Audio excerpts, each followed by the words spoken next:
is referred to the Committee on National Population to revert to the Senate in 1 week.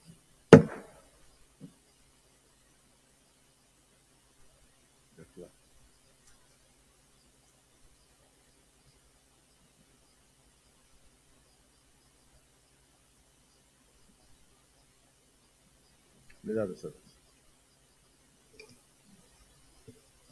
Mr. Senate President,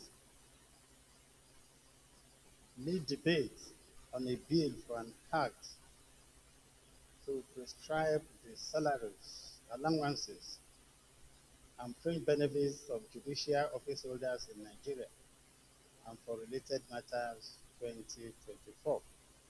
Let's be for one. Mr. President, distinguished colleagues, it is with profound pleasure that I rise to lead the debate on general principles of judicial office holders, salaries and allowances, etc., Bill 2024. For the avoidance of doubts, this is an executive bill forwarded to the two chambers of National Assembly by President Ahmed Bola Tinubu, GCFR, President of Federal Republic of Nigeria and Commander-in-Chief of Federation, in accordance with provision of Section 58, Sub 2 of Constitution of Federal Republic of Nigeria 1999 as amended. The bill, in a nutshell, seeks to provide salaries, allowances, and fringe benefits for judicial officers in order to nip in the bud the prolonged stagnation in their remuneration so as to reflect the contemporary socio-economic realities of our time. Similarly, the bill intends to unify the salary structure as well as allowances and fringe benefits for judicial office holders, both in federal and state level.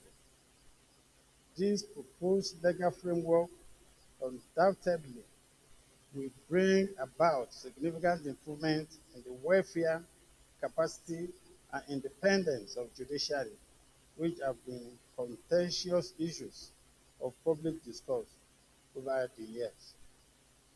In conclusion, I wish to categorically state that the purport and intent of the bill are in conformity with the current administration resolve to strengthen the country's judiciary and the criminal justice system with a view to ensuring the independence in performance of constitutional role as the arbiter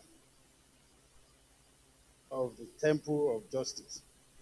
Accordingly, I implore distinguished senators to support the expeditious passage of the bill in view of its importance to the social, economic, and political development of this country. For the remuneration package, see attached schedule to the bill. Thank you, Mr. President, and my distinguished colleagues. Distinguished Senator Mongunu.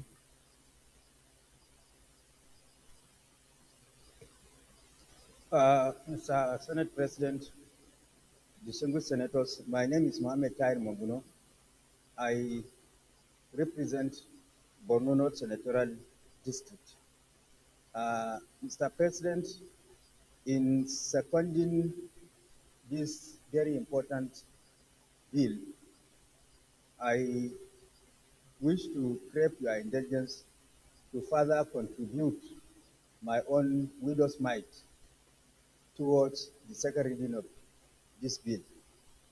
Mr. President, the adequate remuneration of judicial officers is sine qua non to the attainment of an independent judiciary and by extension an egalitarian and just society.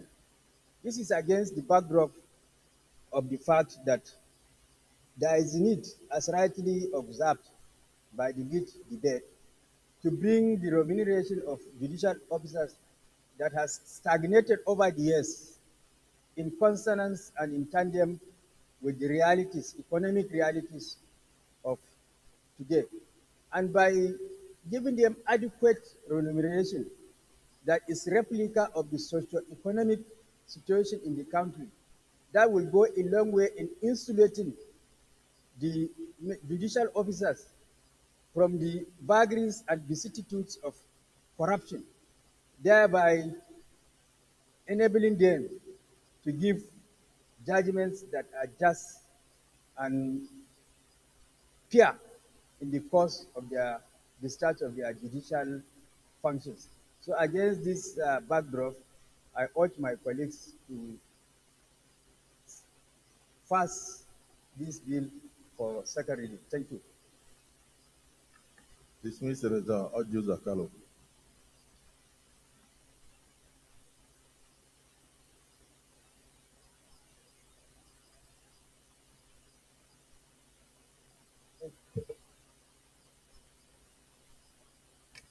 Thank you, Mr. President. Mr. President, in supporting this executive bill, I think this bill slightly came on the ninth Senate, but did not see the light of the day. No right-thinking Nigeria will not think that it's good to keep the judiciary comfortable, especially those in the states. Because when you go to the states and see judiciary officers jumping in Okada and Keke, you will cry for the nation. In supporting this bill, I want to thank the executive for knowing and deeming it fit to be able to increase the salary of the judiciary at all levels. They didn't just say the Supreme Court or Court of Appeal or this, both to the state and the appeal courts in the states. I want to also caution that now they have comfortable salary. They should face to give Nigerian people justice, which they demand. Mr. President, this is how it should be. We should not only stop in the judiciary, we should also look at other sectors of the economy. People's salary, because of cost of things in the market today, is so high. We should encourage the executive as lawmakers to bring more bills to other sectors of the economy so that they can also enjoy the increment. Thank you, Mr. President. Dismiss Senator Odende. Thank you, Mr. President, my dear colleagues. I also stand to support the second reading of this very important bill. I want to thank Mr. President. Sorry, my name is Senator Emmanuel Memgao Dende. I represent the good people of Benue Northeast. So one will notice that for the past 15 years, judicial officers have remained on their middle salary without successive government didn't do anything at all. This, if you, as a lawyer, when you meet them, interact with them, you notice that their morale is dampened. And certainly, with the dampened morale, performance will also be dampened. And so I will stand to support this bill because there's a quantum leap in the emoluments of these judicial officers. And it's very important for their performance. I urge my colleagues that all of us should support this bill, that it be accelerated, be given an accelerated hearing. Thank you. Dismiss Senator Olare. Thank you very much, the President of the Senate and the senior colleagues. My name is Olalere Kamorudin Oyewumi. I represent of West Senatorial District in Osun State. I equally want to lend my voice to this very important bill and timely because our judicial officers occupy a very prominent and very important aspect of our community. And the nature of the work they do is very exhaustive and very demanding, so they need to be regulated. However, have one small observation. Maybe it's an omission or we need explanation on it. On part 1 and part 3 of the projected salary, the salary of the Chief Justice of Nigeria here is lower than that of the President of Court of Appeal. So maybe it's an omission or correction need to be made or explanation. But I think from what we see is from the Chief Justice of Nigeria down the other judicial officers in the state, there seems to be an error there so that it is corrected before it is finally adopted. Thank you, sir. Anybody has an answer to that? Yes, Binus. Thank you, Mr. President, distinguished colleagues. Binus Yaro, Adama South. The point he's making, I think if he studies the schedules properly, he will see that for the Chief Justice of Nigeria, the very first item, motor vehicle fueling and maintenance, TVT to be provided, zero allocation. So in his own case, they are going to provide and fuel and maintain motor vehicles. But if you look at the others, you find for Justice of the Supreme Court, motor vehicle fueling and maintenance, 7.4 million. So this is actually Point of order. Order 79-1. On the order for the second reading of a bill being read, a motion may be made that the bill be now read its content, and a debate may arise covering the general merits and principles of the bill. Mr. President, at this stage, we should only debate on the merits and the general principles of the bill. We shouldn't go into the nitty-gritty of the bill. That will be done in the later stage of the process of the bill. So this matter shouldn't be discussed now until it goes further, when the bill goes to the same next stage after the second reading. I so submit, Mr. President. Point of order is sustained. Yes, sir. Is there anybody that is opposed to this bill? No, if there is anybody, please raise your hand. Is there any senator that is opposed to the bill? Yes, so the same Senator Oshimole, you are opposed to the bill? No, but if you are opposed to the bill, if you are not, if you are not opposed to the bill, it means you have concurred with the speakers. But if you are opposed to it, then you go ahead.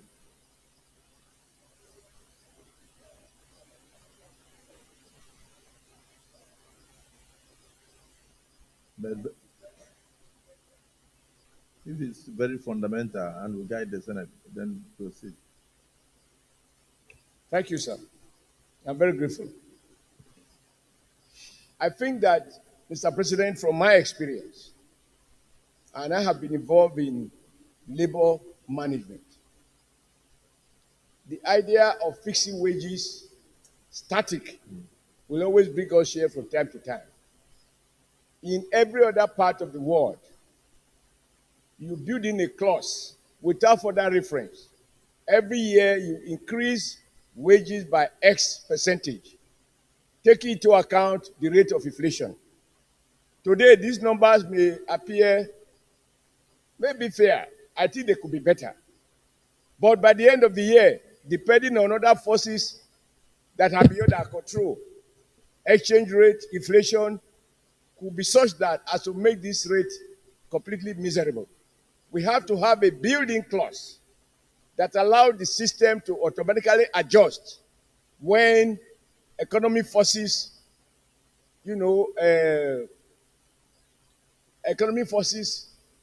reduce the real value.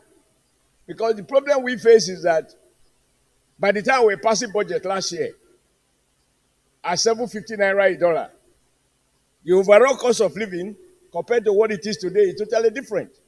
So, because lawmaking shouldn't be every day, the issue of salary administration need not be brought to the parliament for debate.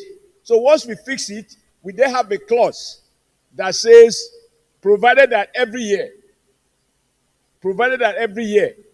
within that law, there should be a provision of appropriate organs to review, take into account the rate of inflation, and adjust the wages of both the Chief Justice of the Federation, all the judges that are covered by this act. Mr. President, I thank you for tolerating my intervention, and I'm very, very grateful, sir. Okay, because you have already intervened positively,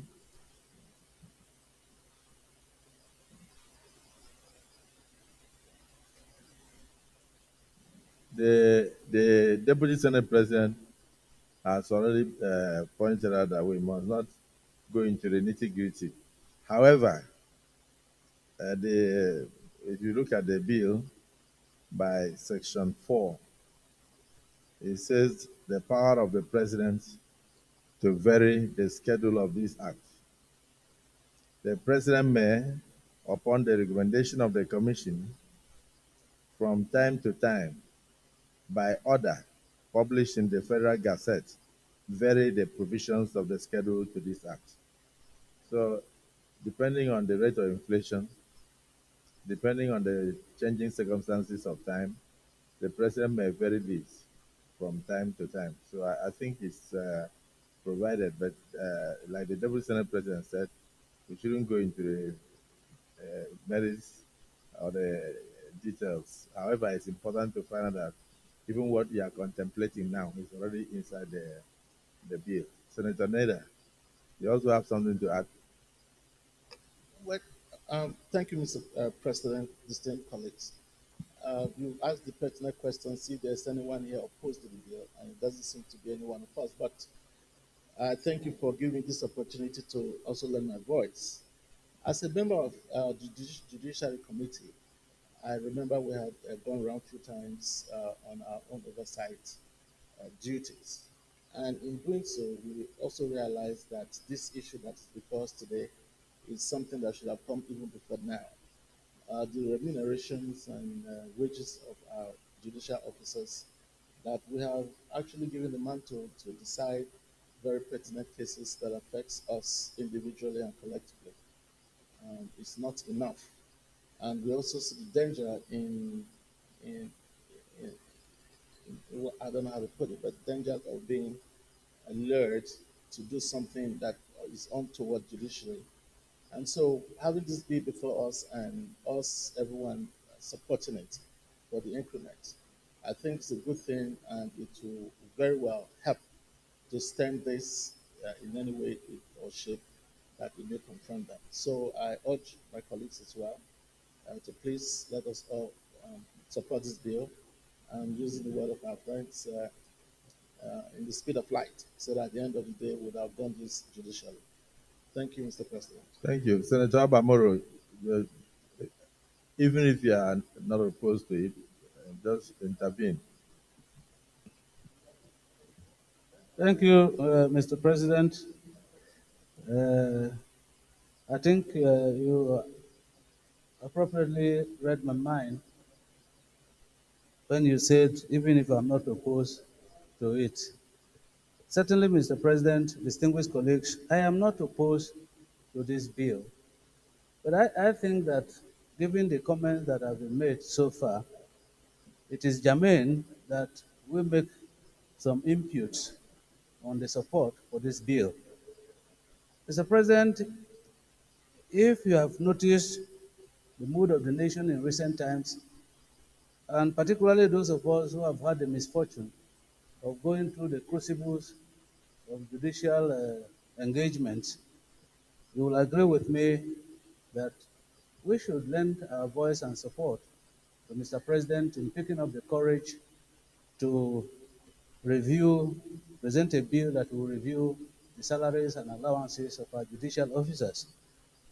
As they say, the judiciary is the last hope of the common person. And given the circumstances in which we find ourselves, the inflationary trend, the exchange rate variations, and the rest of them, it is only fair that we make the job of the judicial officers very comfortable to avoid the temptation, as Nigerians usually say, of going behind to accept temptations of bribes and rest of them, which may not be in the interest of dispensation of justice. And so, Mr. President, I think that this bill at this stage is merely for uh, adoption for a second reading. And so if all of us support here that the bill be read a second time, I think the nitty-gritties of what is here, even upgrading some of the items that are here because of the current economic circumstances will not be out of place. But that is another stage of consideration of the bill. And so I support this bill, but with some little advice here that ordinary Nigerians and workers are also going through the same economic situation that judicial officers are going through, even though their own is more potent at this moment now for consideration. And so I will urge that Mr. President should carry on with his level of magnanimity and consider a review of the wages of also other workers so that all of us will be happy, so that no section of the Nigerian population is happy and the other is not happy. I think that Mr. President is on the right track, and we should all support that this bill be read the second time. I so submit, Mr. President. Yes, I thank the minority leader for the the conclusion that the president, Bola Ahmed Tinubu, GCFR, is on the right track, and that this is a step in the right direction, something that has not been done in over 15 years. So let me give an opportunity to the Deputy Senate President to lend his voice. Thank you, Mr. President. Barrow Jibrin Kadonot. I stand to join the Senate President to applaud Mr. President, President Bola Ahmed Tinubu, for bringing forward this bill. This is very, very, very important. And he has done well, not only for the judiciary, but for the entire nation. Mr. President, by the nature of judicial officers, they don't agitate. They cry in silence. They don't speak out. Where my brother, the minority leader, was saying, other, other workers can agitate. They stage protests, and so on and so forth. But the judicial officers don't talk. They cry in silence.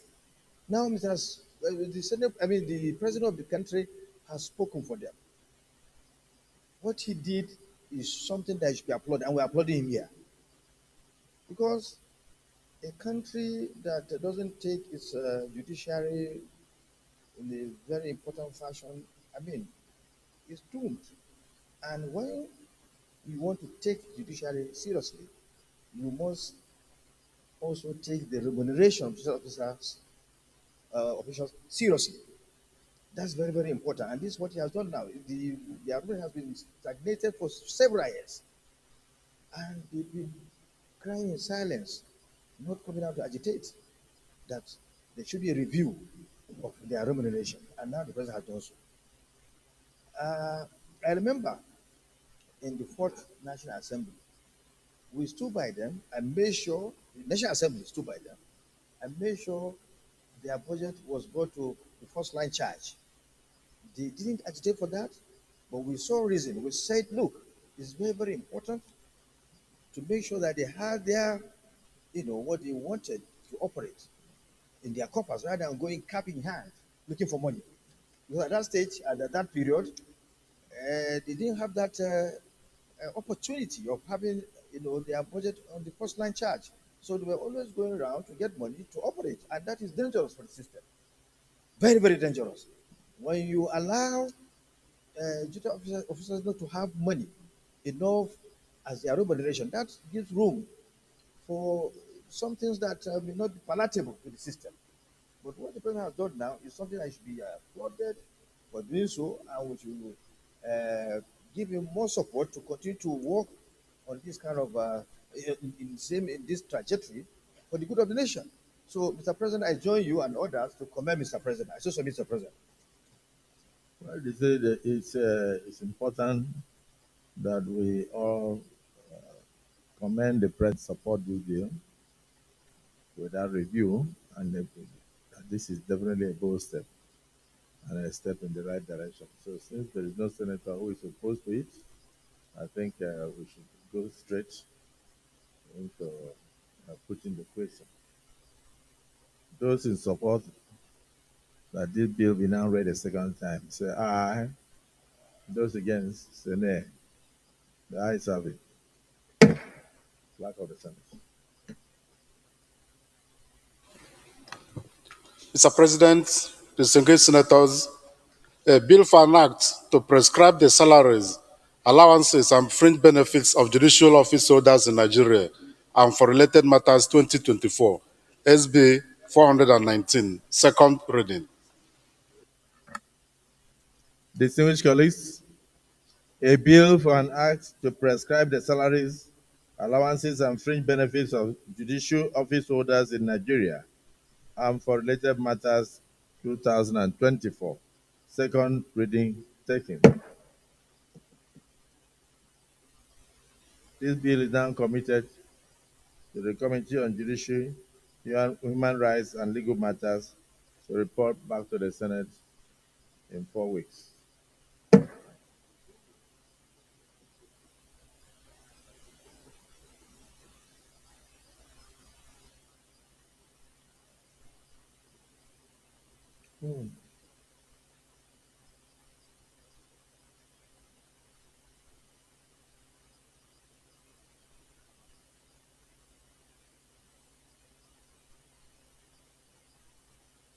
Leader of the Senate, introduce the order of the day.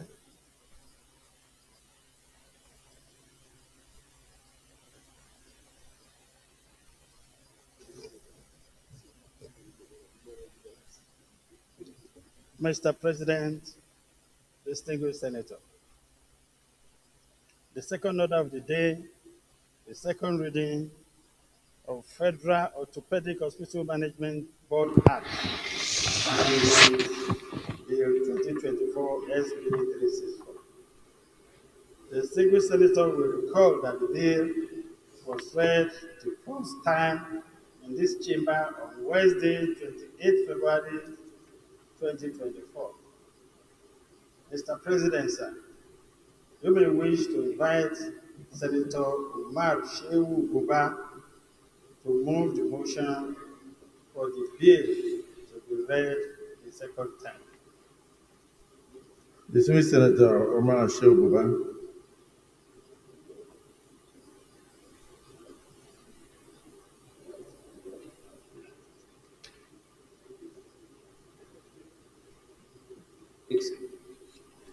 My name is Senator Shehu Umar, representing good people of Bauchi South and from Bauchi State, Mr. President. Mr. President, distinguished colleagues, the lead debate on the bill for an act to amend the Orthopedic Hospital Management Board Act 2004 to provide for the establishment of federal orthopedic hospital for the Bauchi State, Bill 2024. Mr. President, distinguished colleagues, I want to sincerely thank you for giving me the opportunity to lead the debate on this very important bill. You may recall that this bill was read for the first time in this House of Chambers on Wednesday, 28 February 2024. Mr. President, distinguished colleagues, this bill seeks to establish the Federal Orthopedic Hospital for Bauchi State. The establishment of this institution is informed by the importance of fair health for patients' health. Orthopedic is a specialty hospital. Orthopedic is the special of medicine that is concerned with the musculoskeletal system. This system is responsible for many important functions, including running, jumping, swimming. Despite the importance of maintaining a strong musculoskeletal system, most people don't give it much consideration, which inevitably leads to health complications as people age. The Federal Orthopedic Hospital, when established, will offer comprehensive orthopedic care for joint replacement, fractures, joint pains, sport injuries, arthritis, and other injuries and conditions. In addition to minimally invasive and advanced surgical procedures. It will also offer a new approach to health care that focuses on compassionate, personalized attention for every patient and the very best specialist and advanced treatment in the orthopedic field. This bill is a response to the cries of my constituents, especially those in densely populated areas who daily watch helplessly their wards, sofas, pains due to lack of well-equipped orthopedic hospital. The bill seeks to amend Orthopedic Hospital Management Board Act 2024 precisely the second schedule to the Principal Act by inserting after the existing paragraph 3, new paragraph 4 as the orthopedic hospital to Bauchi State. Mr. President, distinguished colleagues, Nigeria is densely populated, over 250 million people, with a report in 2021 by the World Health Organization on doctors to patient ratio of 10,000 to 4 doctors on general or conventional hospital category, whereas the specialized doctors are very few and therefore there is little or no data on them. Equally, this is a country that is plagued with relative poverty and exceedingly high burden of disease, which include but not limited to the orthopedics such as musculoskeletal disorder, spine disease, cancers, tumors, congenital defects that are suffered by many citizens without adequate care. Orthopedic is a specialized area of medicine that is concerned with musculoskeletal system that is responsible for many important functions, including joint replacement, fractures, joint pains, sports injuries, arthritis, and other injuries and conditions. Regrettably, distinguished colleagues, one of the 5 common orthopedic conditions in Nigeria is accident. Nigerian roads are still in sorry state, particularly in the northeastern part of the country, especially in the hinterlands. In effect, accidents are recorded in Bauchi State in particular and the northeastern states in general, whereas lives are lost and deformities encountered due to the unavailability of specialized orthopedic hospitals in the states and the region on zone.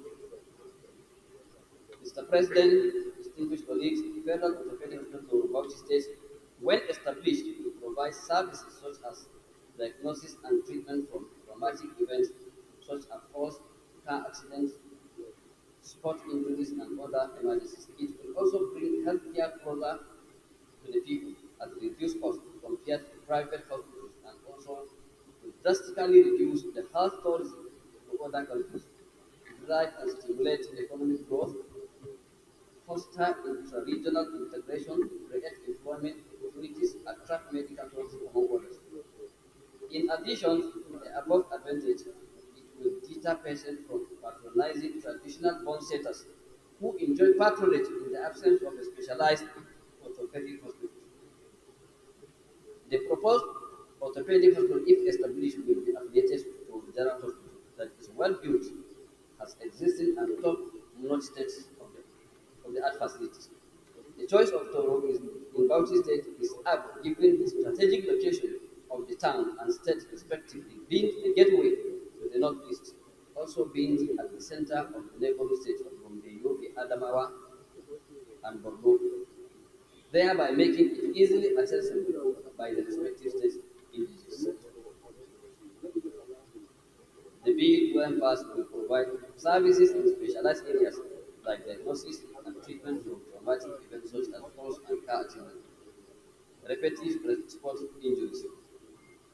Mr. President, distinguished colleagues, may I at this juncture humbly seek for your support for the passage of this bill, which is projected to touch lives of millions of Nigerians. Mr. President, distinguished colleagues, the financial compendium is hereby attached as required by Order 76 of 3 of the same standing orders issued in 2009. Thank you so much for your attention. Dismiss Senator Alain Dube.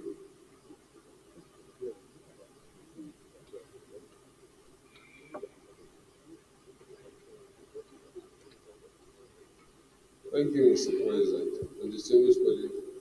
I'm Senator Mohammed Ali Dume, representing Borno South. Mr. President and my distinguished colleagues, the bill, formally sponsored by our colleagues for establishing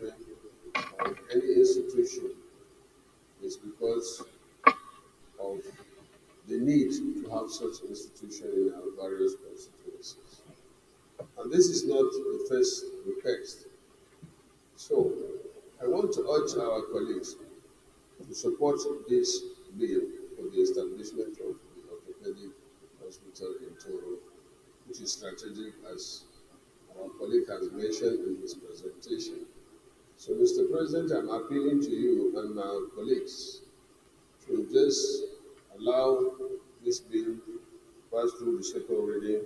The nitty-gritty is normally done at the public hearing so that we will have an institution, as mentioned, orthopedic hospital around or in Toro, Bauchi, which is strategic and important, particularly to the northeast and plateau, and also neighboring Toro. So I want to commend the sponsor of the bill and also to urge our colleague to to support this bill to go through the second reading. Thank you. Distinguished Senator, okay. Thank you, Mr. President. I am Mohammed Oboje, representing the Central and the State.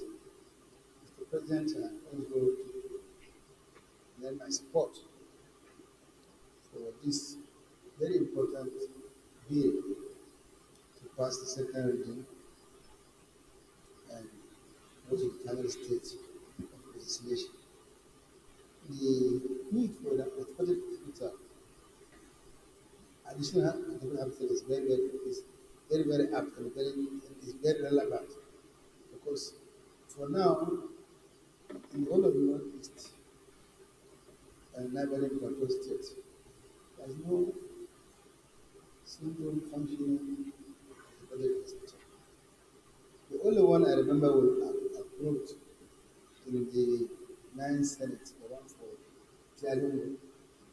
The law has been passed back.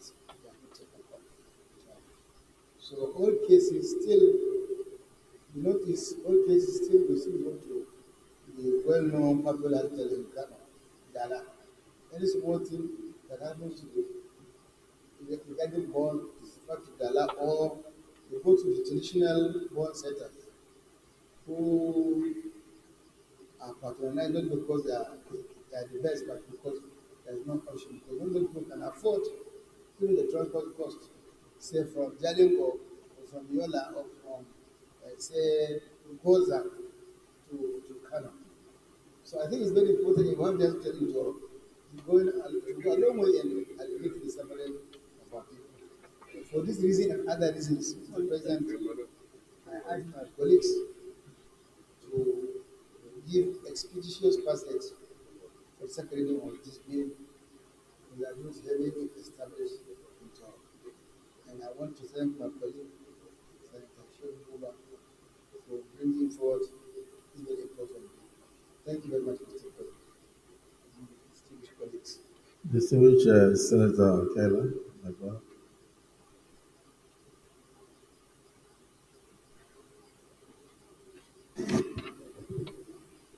Mr. President, distinguished colleagues, my name is Dr. Samaila Dukwa Kaila, Senator representing Bauchi North.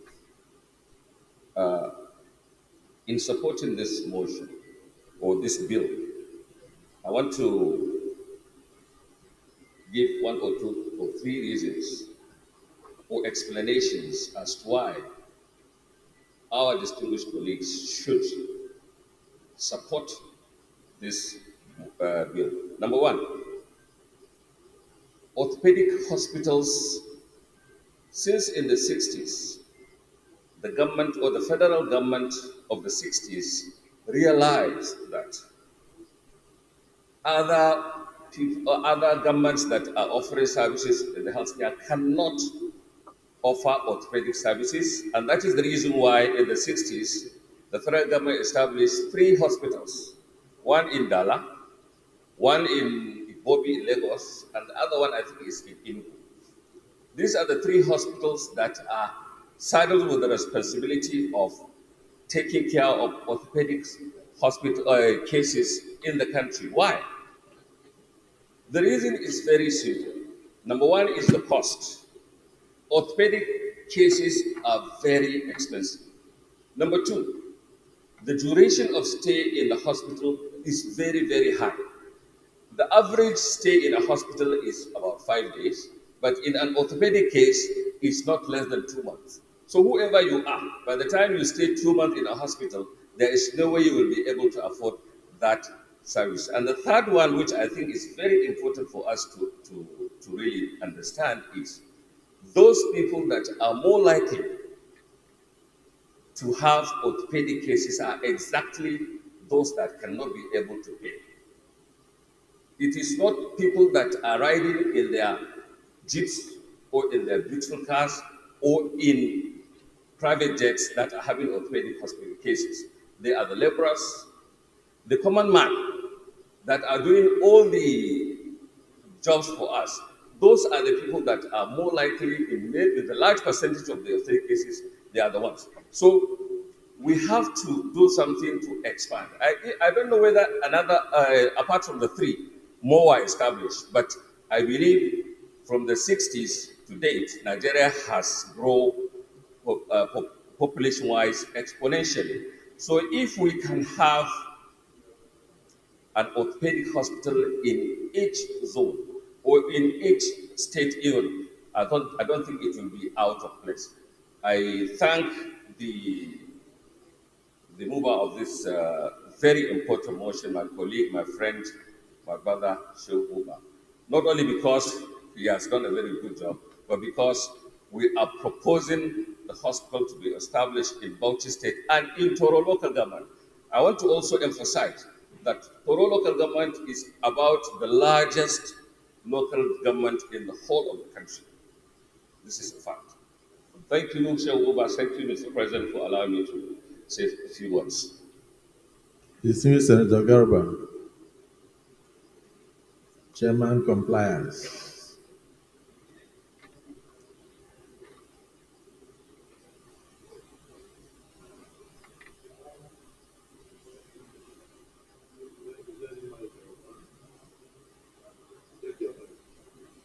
Check your mic.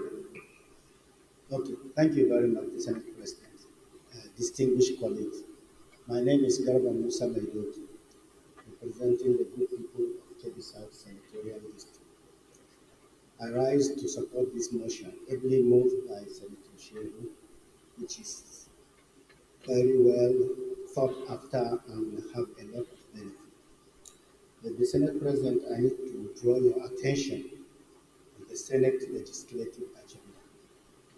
For us to be taken seriously, we need to be thinking like statesmen.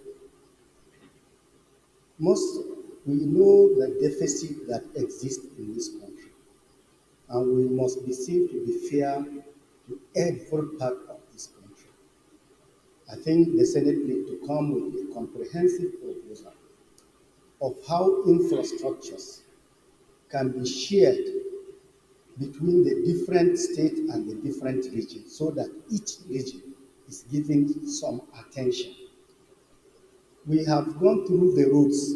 We've set up a committee, and you have seen how dilapidated most of those roads are. And now for the Senate to come with a blueprint on how it will elevate.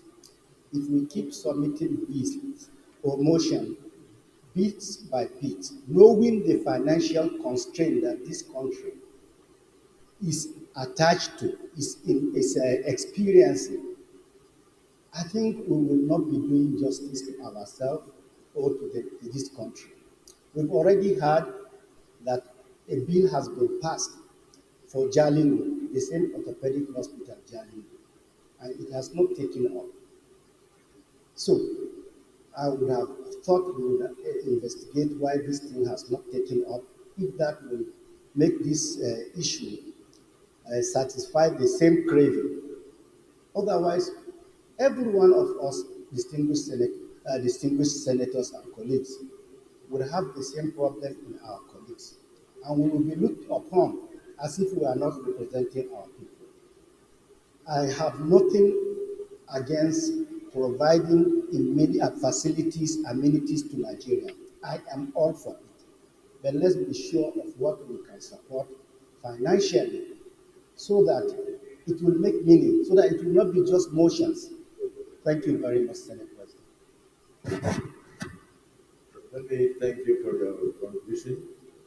That it is important to take a holistic look at how amenities are shared and how infrastructure is spread across the country. Like you said, we should also have tried to find out why the area one that was approved for Jalingo did not take up. It could also be because of paucity of funds. But it can't stop us from also attempting to spread the infrastructure to other parts. I've taken note of what you said. I think when you're having the public hearing, you can also make suggestions in case we have to make more recommendations. This incident of Simon Lalong.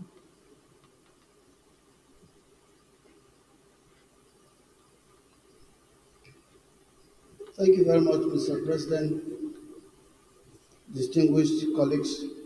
Samuel Lalong, representing Batu South.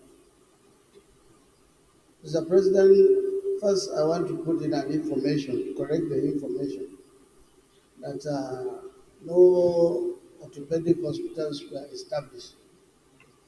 In the last administration, each zone had one, and the one for North Central Zone was established in Jos. In fact, as a governor, I was asked to provide a site, and I provided the old Jos University Teaching Hospital, which is being renovated for that exercise. And part of the condition when they give it to a state to represent a zone, which I saw, is that it must be very close to the airport. It must be close to the airport because we are talking of orthopedics, not ordinary sickness. So again, the motion by my brother, I will support because he lives in Jos and he goes to Toro. If you put an orthopedic hospital in Jalingo to serve the interests of Bauchi, Yobe, it will be too far, very, very far in the northeast. I am not condemning the one in Taraba, but I'm saying that what he said is good if it is in Bauchi and at the orthopedic hospital in Bauchi because of accessibility and also the use of the airport. So as we are, if you calculate six, there are about six orthopedic hospitals already established in the last administration. But particularly, we were also appealing, like my brother has done, that these six are not enough for orthopedic cases. They are not enough. Because even if you go to a place where you have orthopedic, you see people from different places, different states coming together. And like a colleague said, these are not cases that will just take one day or 1 week. Orthopedic cases, especially for those of us that have been patients on orthopedic accidents, it will take you more than 1 month. It will take you more than 2 months. So I also want to support uh, the motion by my brother that there is a need to establish the orthopedic hospital in Bauchi, and particularly in Toro, where you have daily accidents, even from just moving to that side, from Meduguri, from Gombe, and from Yobe. So I also support that motion that orthopedic hospital, although there are already established ones, let's have a review. If a state cannot provide, if a state cannot give facility, a state that has facility to do can also take over and establish. I know Bauchi will have facility to get another hospital, which will also be two orthopedic hospitals in the northeast. So I saw also support. Thank you, Mr. President. Distinguished Senator Ekong Sampson.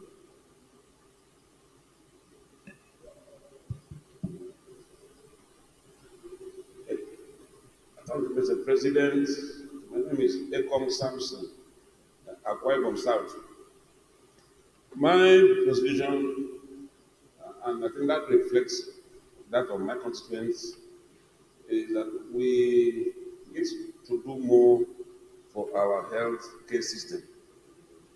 And it has been observed that the patients who have been thrown up to this kind of hospitals are those on the lower rung. And that includes a number of our workers. My colleague did not mention footballers. This country is a country of footballers.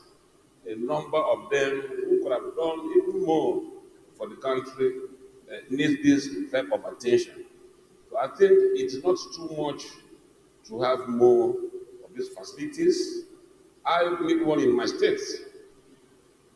In fact, I know that the SP needs one in his constituency, which is a very important part of this country. So I am supportive that we need more of these facilities. The motion is well framed. I will also come up with mine for Akwa South. Thank you.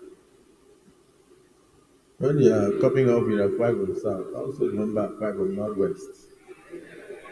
Because, like you said, the Senate President will also need one because we have enough footballers. And it's not true that it is for the lower rung of the society, no. Orthopedic cases can occur. Even domestic accidents, even major accidents on roads and all that. Any person who is alive can have accident at any point in time, even children in schools. So, like what Dr. Kyla observed, the gestation period for healing is mostly between 2 to 1 year, 2 months to 1 year. So it's not a hospital that people walk in and walk out. When you enter, you have entered, and you are likely to make it your home. So having many will not in any way be a bad idea. Rather, it will help to ameliorate the health situation in the country. The civil senator, Farahans, I think your community already has one. Have they started? Use your mic. Mr. President, last year we proposed amendment to the same orthopedic hospital management act to provide establishment of federal orthopedic hospital in Logo, local government in Southeast. And this bill has passed through second reading just for the Federal House of Representatives concurrent endorsement, and then we close off the year. So I was expecting that this bill, part of the bill, to be forwarded to the presidency from there. But now that the bill has not been brought forward, I will use the opportunity of my junior brother, Umar Hussein Akuba, about this house, that I, the Senator Frank, his father is East, sent that bill about a year ago, or more than a year ago, and has not been forwarded to the president.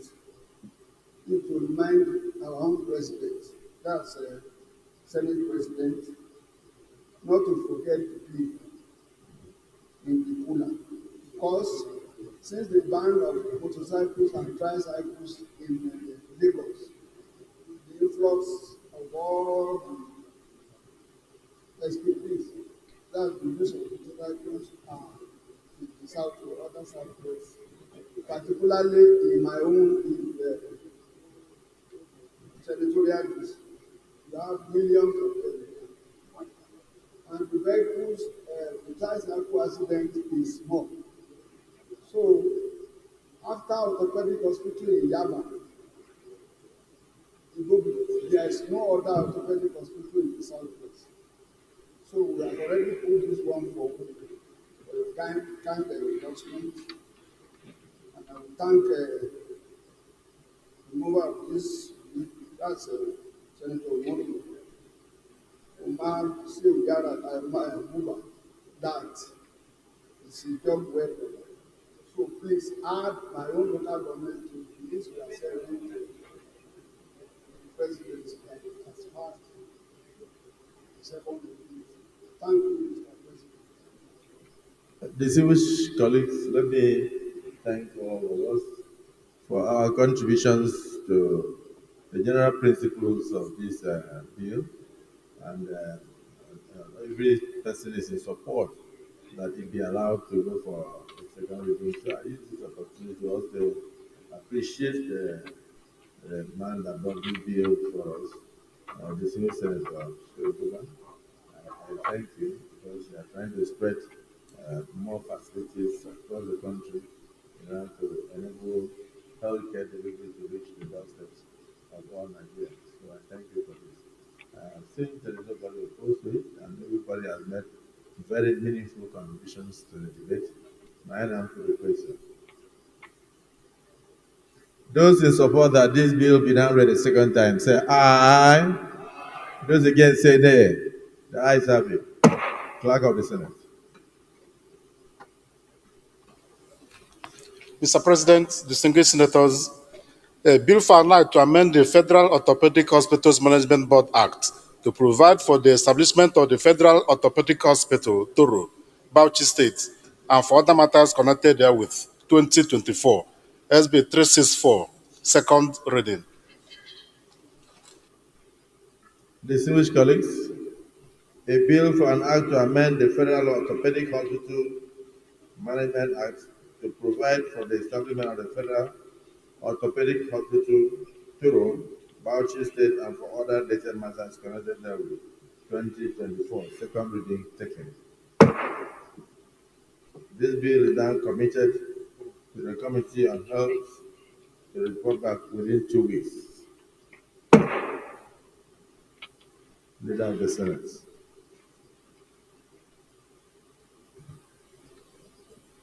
Your Excellency, Mr. Senate President, distinguished colleagues,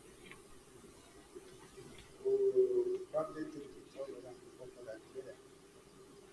The third order of the day is presentation and consideration of the report of Committee on Communication on the 2024 budget of Nigerian Communication Commission, NCC.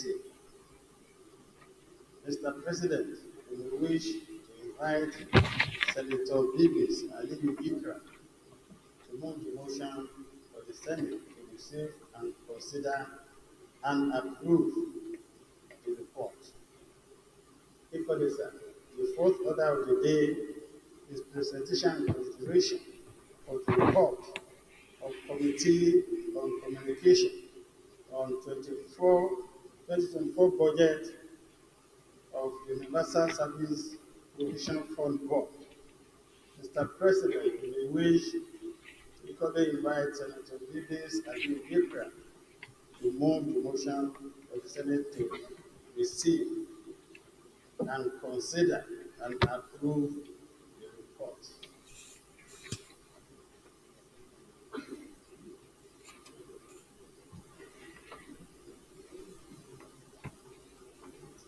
Since there is a bill this.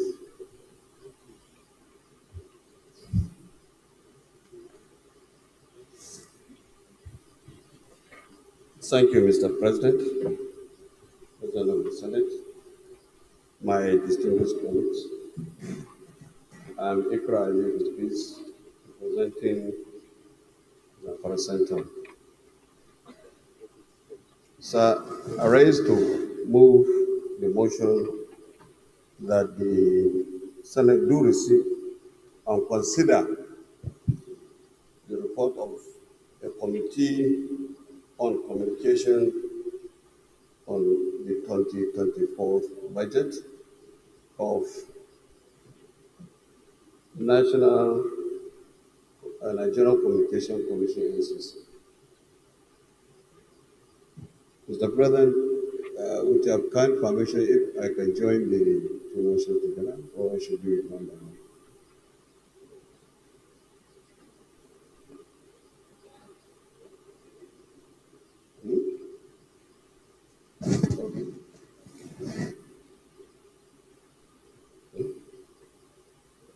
You summarize and you lay the report.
Yes, distinguished Senator.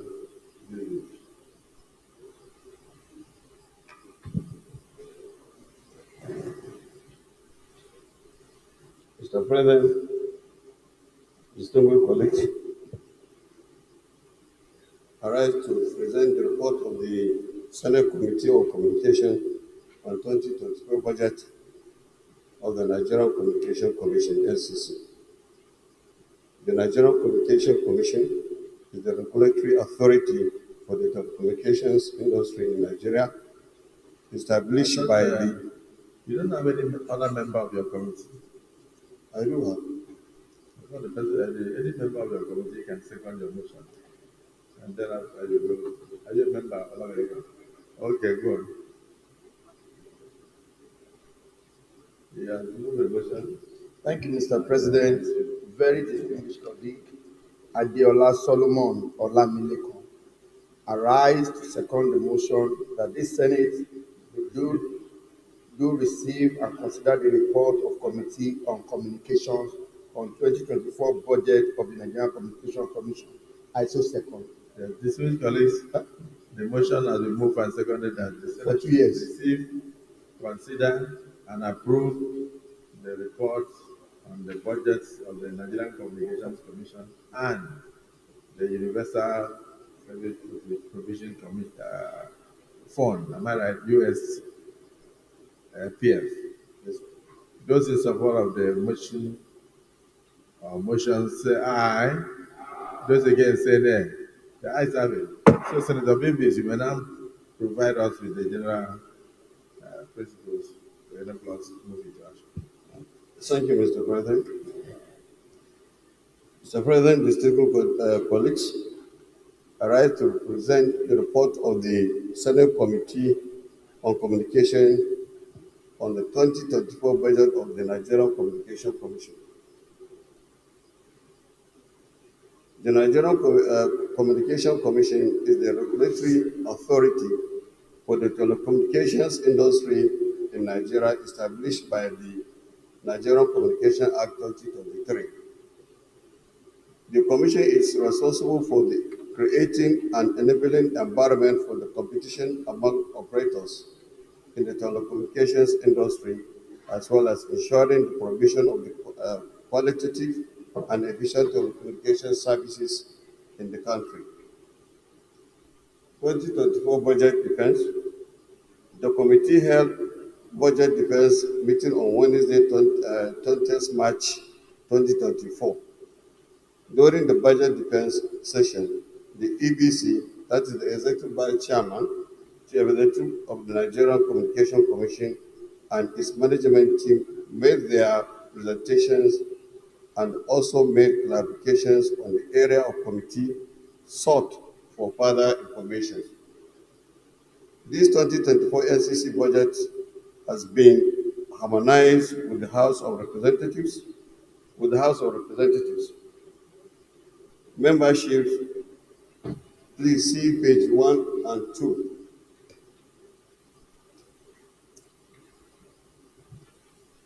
Our performance of 2023 budget for NCC, please also see page 3 and 4. The Nigerian Communications Commission NCC budget proposal for the year 2024.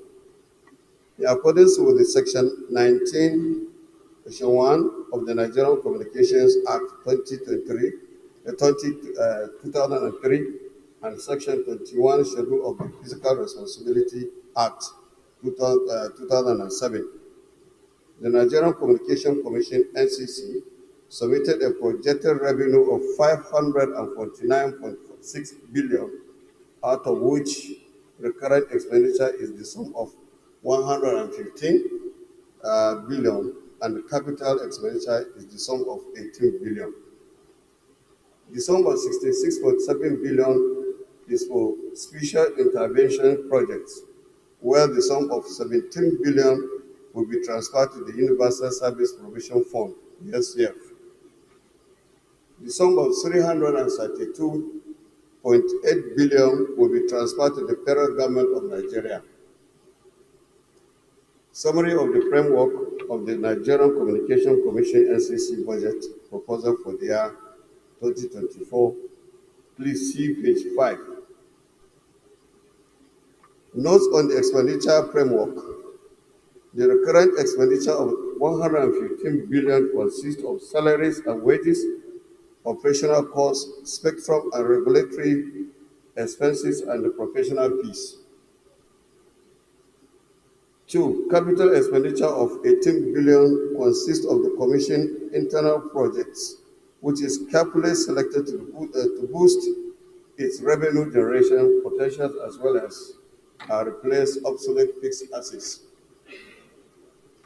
3. Special Intervention Project SIP of 66.7 billion is inclusive of the Commission's flagship intervention projects such as strategic intervention projects, emergency communication center projects, subscribers identity management, digital skills, entrepreneurship, and digital parks. The sum of 33.8 billion and 17 billion is for transfer to the federal government of Nigeria and the Universal Service Provision Fund, respectively. Details of the framework of the Nigerian Communication Commission's NCC budget proposal for the year 2024. Please see page 6, 7, and 8. Mr. President and distinguished colleagues, findings. After extensive deliberations on the 2024 budget of NCC, the committee observes as follows. 1. The 2024 budget of NCC was prepared to reflect the resources necessary for the Commission to keep abreast emerging technologies of the industry and set rational regulatory goals consistent with its statutory mandate. For the Commission to arrive at the budget estimates, adequate attention was paid to the macroeconomics indices prevent in the economy, which are the rate of inflation, the federal government directives on TSA, monetary policy rate, MPR, and subsidy removal, the certifications of the economy through innovation technologies, and the stabilization of the exchange rate.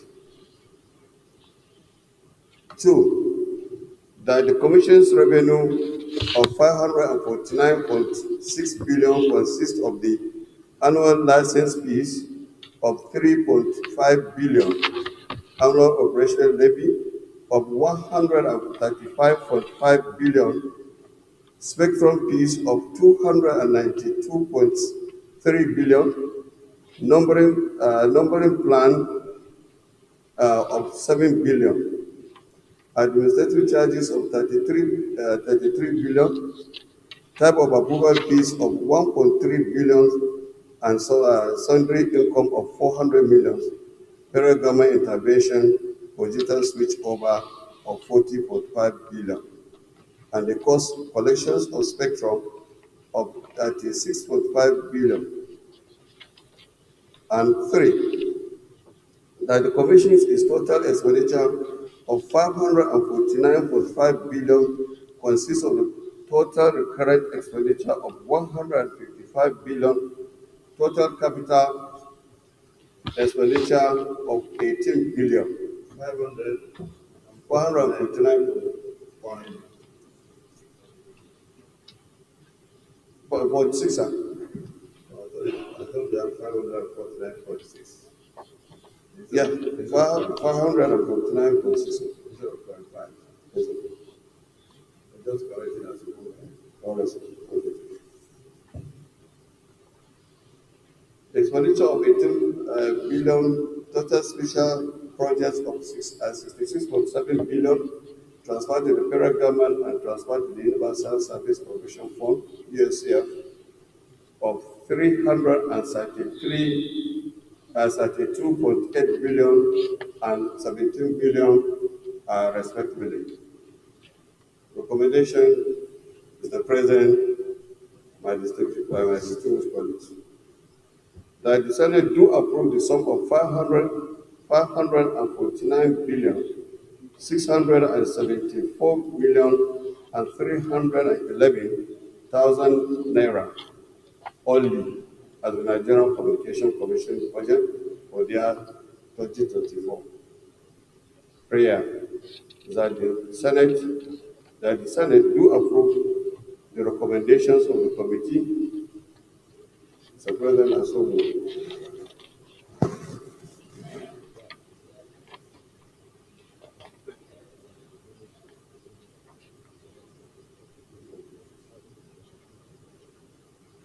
Distinguished Deputy Senate President.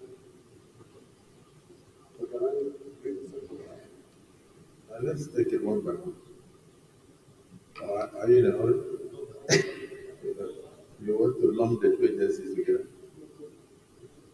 The Senate will need, the National Assembly will need to mesh the two if you want to make their projects. So let's take it one after the other. Yes. Mr. President, Baron Jibril Kanada, before I start to say my comment on this wonderful presentation that was made by the chairman of the Commission Committee. Mr. President, I commend the committee for a job well done. The entire report is well packaged and the details are made in a way that is quite clear for everyone to understand what is going on. And I'm more pleased because of the fact that the revenue is going to increase compared to what was actually got. I mean, what's actually got accrued to the agency or the commission last year. Last year, the actual was 448 billion, but now, due to the thorough oversight being mounted by the committee, the revenue will now go to the tune of 549 billion. This is a very good, this is a quite good development, and I urge the committee to continue on what it's doing by providing sound oversight. Because from what we've been hearing, the chairman and member of the committee have been doing a wonderful job, and it's been demonstrated here, going by what we've seen here. because I'm sure it's because of their good oversight. That is why the agency, the commission, decided to put it together so that more money will now accrue to the federal government compared with what was gotten last year. So I once again commend the chairman and please continue what the good work they're doing in that quality. Thank you, sir. Mr. President. The distinguished Senator Ahmed Law. Yes. Thank you very much, Mr. President, distinguished colleagues. I'm Ahmed Lawan, I present here in North. So, President, let me join the Deputy President of the Senate to commend the Chairman and members of the Committee on Communications for a very good job. Mr. President, I want us to go down memory lane, especially those of us that participated in the 9th Senate. There was so much argument at that time whether Nigeria was prepared to have effective and efficient electronic voting system, given the total coverage at the time. And it was very obvious that we didn't have the correct information regarding who is covered and who is not, especially in the Nigerian rural environment. INEC said it was prepared to have very smooth electronic voting. The Minister of Communications at that time came and said the coverage was less than 50%. That is to say, only about 50% of Nigeria could participate fully in the electronic voting system. Mr. President, I am also coming, and I want you to bear with me on this, from the idea of financial inclusion, because these two are issues that affect our people who are in the rural areas. Most of what we do today are online. Those who are not having access to the ICT are automatically shut out. And they're in a good number. Mr. President, I believe that the budget coming from NCC, the budget coming from CBN, the budget even from the Ministry of Finance should have focus on providing ICT access, or at least accessibility to these facilities these days for Nigerians to participate fully regardless of where they stay. Very soon, one day, we'll reach a point that they will say elections will be electronically conducted, and arguments will ensue again. Similarly, Mr. President, we have been having a lot of empowerment programs, especially in the last administration, coming to this administration as well, that will say you access the platform. How do they access the platforms when they have no access facilities? So this should concern us. If nothing is reflected to that effect for giving financial inclusion or coverage in the terms of access to ICT, I think we should have a deliberate way of handling this before the 2027 elections will come. And then somebody will say, well, my people are not going to participate in this. And another person who is not from his place will say, no, you have access. And who will be the people to blame? Thank you very much, Mr. President. Thank you, distinguished Senator. You know, most politicians think of the next election. So it's good that they are already alerting us. Since we had 50% coverage, I don't know whether it has improved. So the chairman, the Senate Committee on Communications, you must also find out for us what the percentage of coverage is now. Because like he said, one day we may end up with electronic voting system. And that will have to mean that ICT has penetrated all the rural areas in the country. And arising from what you said, you see there's a lot of injustice currently being wrought on local communities, because even federal government agencies will tell you that for you to apply for a job, you have to, the portal has been open. You have to go online and apply. So how will somebody, a graduate in a community in the rural area that has no access to the internet, how is that person going to apply? How would the person even know when the portal is open and when the portal is closed? We mean that those jobs were never meant for them. And that can also account for the huge jobless graduates that we have in many of our rural communities who are not even aware when some of these portals are open and when some of them are closed. So we must find a way around it. And the chairman of the Labor and Productivity in the Senate must find a way because we have to work closely with employing agencies to be sure that the information is well disseminated, not just on the issue of we open the portal is closed, and therefore we are shut out. As a Nigerian, we can be interviewed, we can be employed simply because you don't have internet facilities in your area. Is there Senator Kugundu? You wanted to make a decision? Thank you, Mr. President. I am Senator Austin Akobundo, representing Abia Central Senatorial District. I rise to support my chairman on this motion. This report clearly represents the painstaking efforts in scrutinizing the submissions made by NCC at the level of proposal. Clearly, all the enablers that will enhance the operational efficiency of the organization in line with their professional mandate were clearly scrutinized, subjected in terms of enhancing their proficiency before the arrival at this report.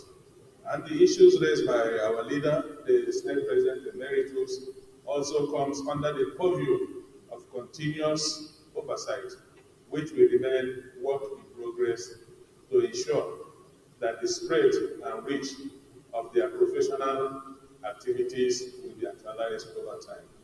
With all that in mind, and with this submission, Your Excellency, I urge my colleagues to support this motion and for the Senate to pass this report. Thank you, Your Excellency, Mr. Senate President. Thank you. This is Senator Olamileko.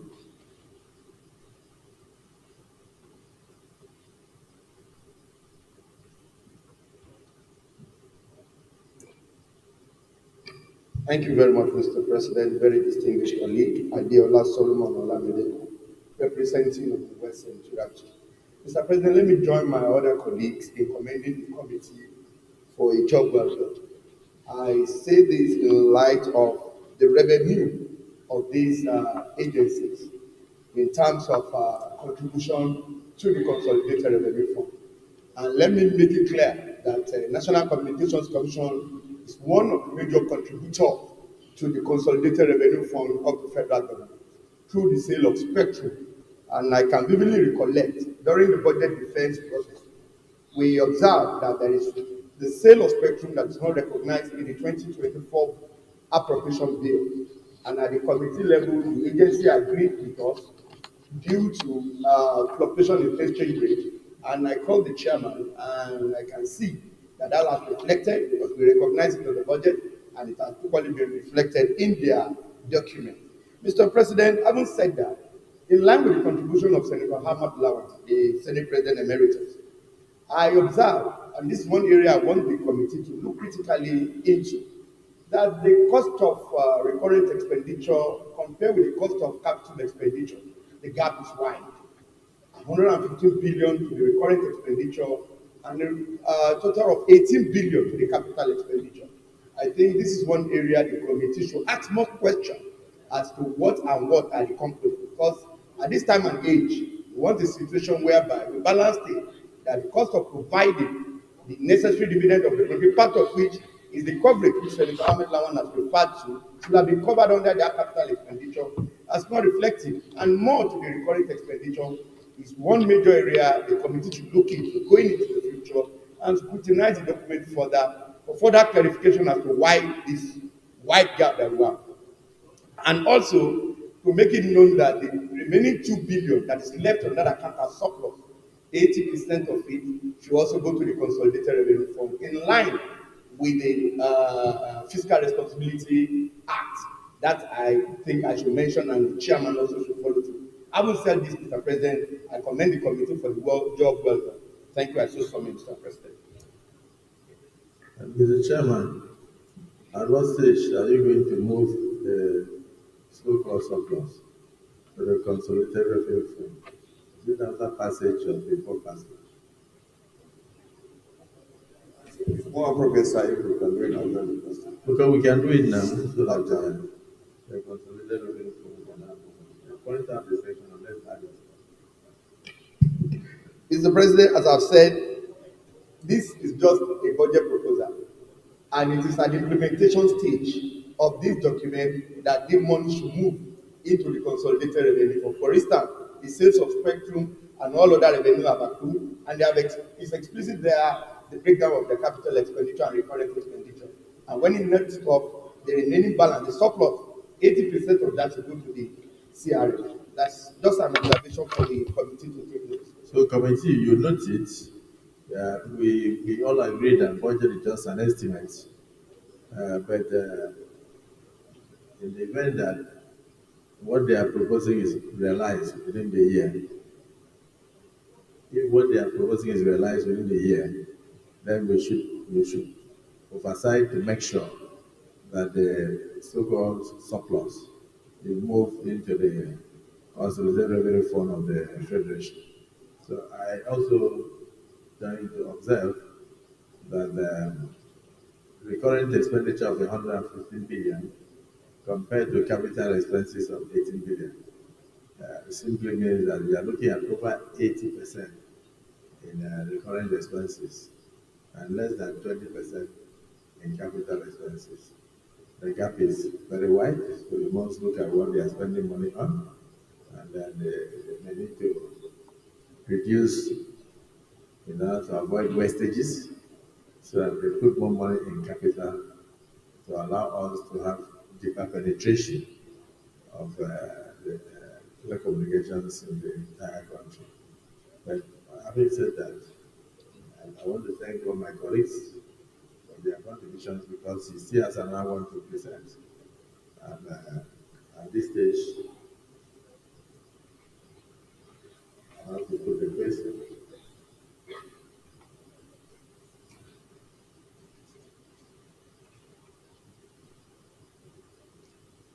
Distinguished colleagues, having listened to the presentation by the chairman of the Senate Committee on Communications and the beautiful work done by the members of that committee, which I'm particularly impressed that it is already harmonized with the House of Representatives. So the report we are having now is a harmonized report by the House of Representatives. So that's why I said I'm impressed. So we may not need to do any other thing after this. I would like to also thank all those who have made contributions and observations. So those in favor that the Senate do approve the 2024 budget of the Universal, or the Nigerian Communications Commission, say aye. Those against say nay. The ayes have it.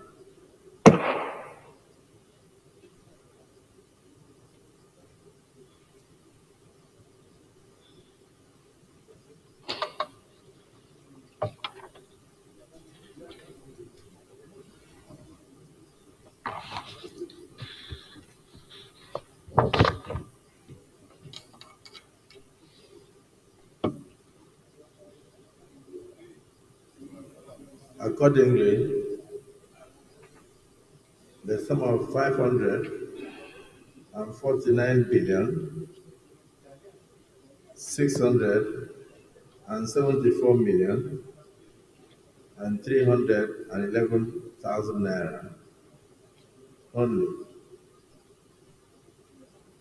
has been approved as a budget estimate for the Nigerian Communications Commission for the year 2024. Chairman, Communication.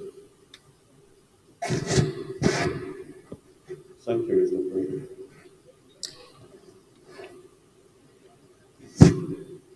Mr. President, distinguished colleagues, I rise to present the report on the Committee on Communication on the 2024 budget proposal of the Universal Service Provisions Fund, USCF.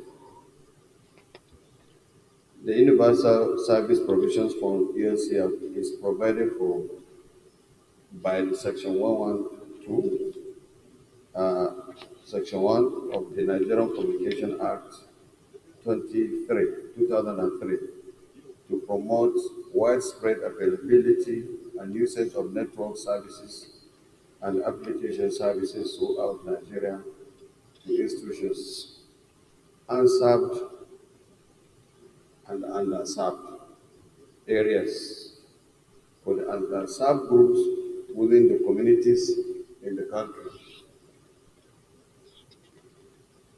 The Universal Service Provisions Fund, USCF. Any seconder? Yes. Distinguished Senator Mustafa.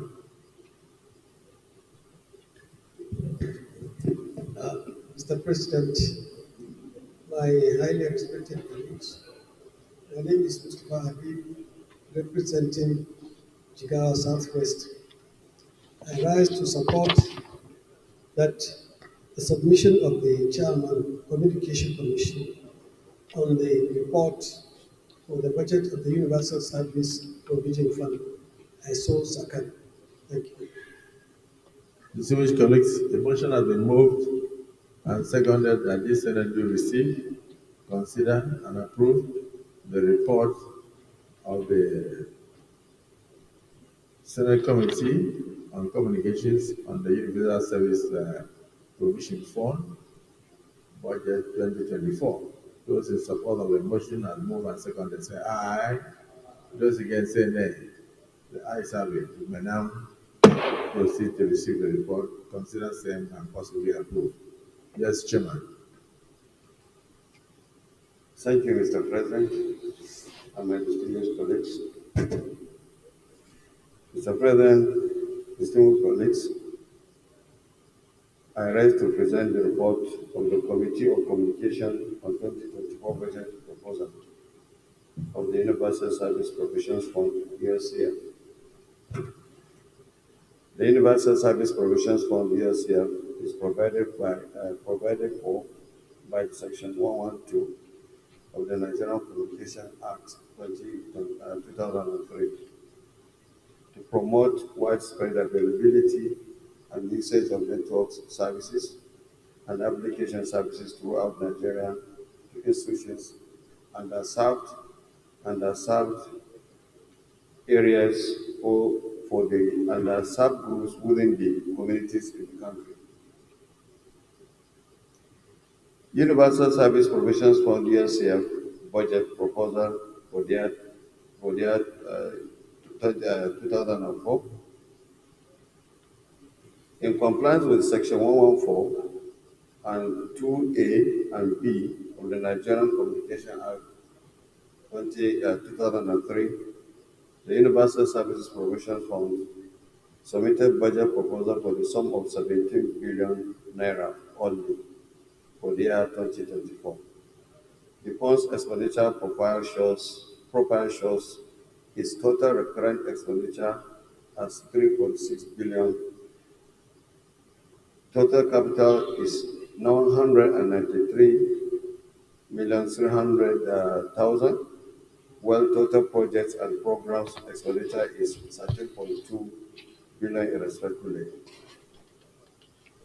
Details of the framework for the Universal Service Provisions Fund USCF budget proposal for the year 2024. Please see page 2. Summary of the framework of the Universal Service Provisions Fund budget proposal for the year 2024. Please see page 3. Mr. President, distinguished colleagues, findings. The manager of the Universal Service Provisions Fund, USCF, led by its secretary, appeared before the committee to defend the USCF's 2024 budget proposal on Wednesday, 20th March 2024, and after exhaustive deliberations, the committee observed as follows. One, the fund's total budget revenue for 2024 is 17 billion naira only. Two, similarly, the fund's total budget expenditure for 2024 is 17 billion only. This consists of Secretariat's recurrent expenditure 3.6 billion, the Secretariat's capital expenditure 193 million 300, USL projects and the programs 13.2 billion. Recommendations. That the Senate do approve the sum of 17 billion naira only as the Universal Service Provision Fund budget for the year 2024 budget. Prayer that the Senate do approve the recommendation of the committee. Mr. President, I so move.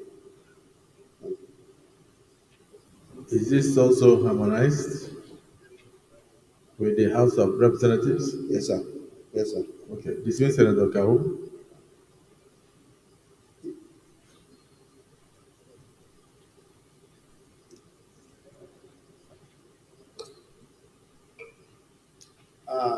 Mr. President, my dear honorable colleagues, I am Suleiman Abdurrahman Kawu Sumaila, representing Kano South Senatorial District from Kano.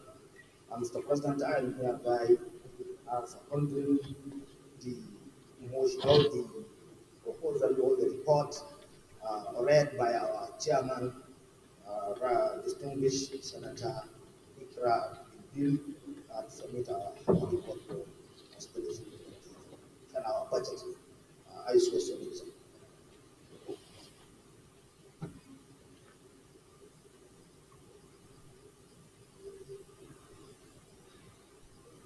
Dismiss Senator Bowman.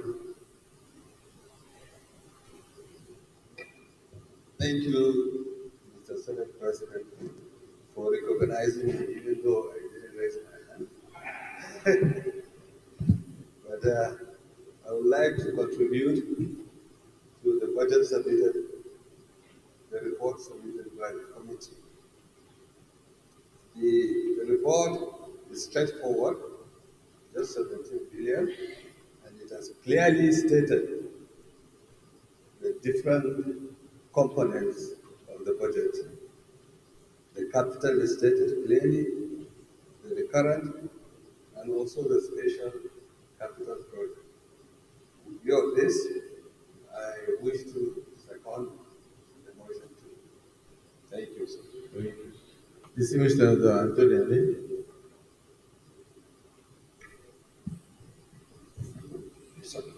Mr. President, distinguished colleagues, my name is Senator Anthony.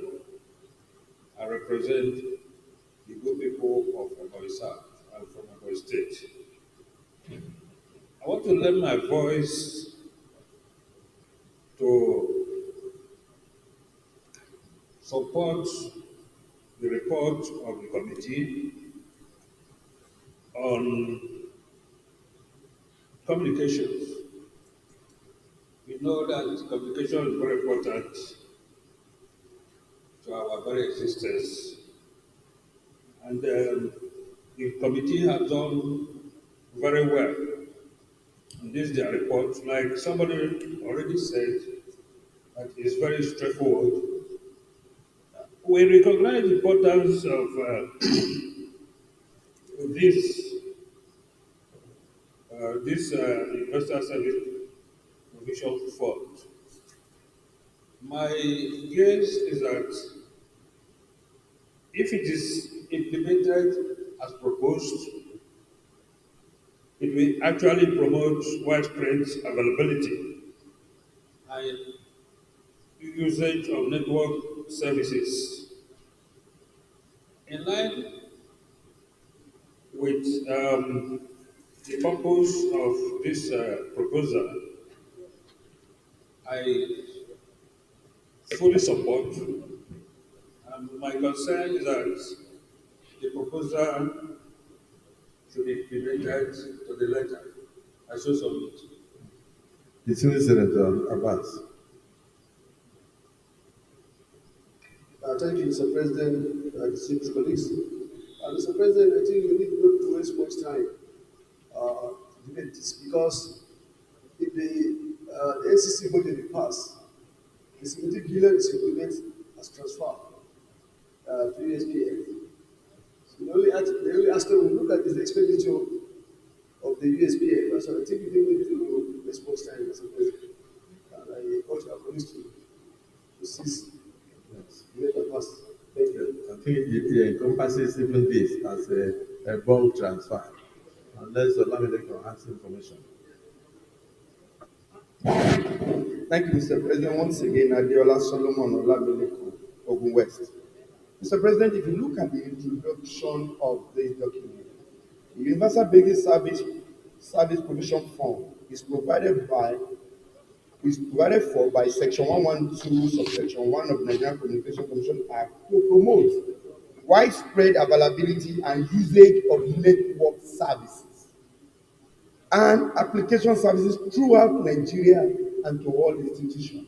So, in line with the comment or contribution of Senator Ahmed Lawan, this is the agency that is saddled with that responsibility to do this.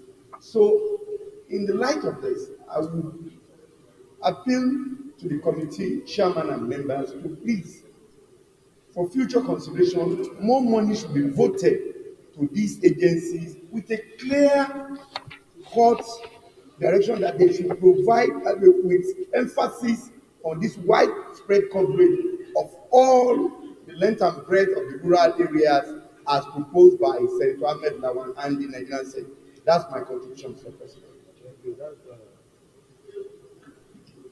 Thank you. That's actually what I was looking for. I was looking for somebody to notice that this is actually the technical department of the Nigerian Communications Commission that ought to ensure the availability of network service across the length and breadth of the country. So, looking at the amount proposed, I don't know, unless it is the service providers that provide the backbone infrastructure and they are going to just to monitor to be sure that it is done. Unless that, that's why the amount may be small. And otherwise, like you said, we should look at their work schedule and then see whether they will need more money to be able to achieve the end to go down the country. But having said that, once again, I want to commend the chairman of the Nigerian, the Senate Committee on Communications and all the members of this committee for a wonderful job done. And also, uh, thank you that you are again bringing to us a harmonized report of the budgetary proposals and estimates of the Universal Service Universal Service Provision Fund's budget for the year 2024, which has already been harmonized with the House of Representatives. I thank all my colleagues for their contributions, and I will put the question. Those in support that this Senate do approve the sum of 17 billion naira only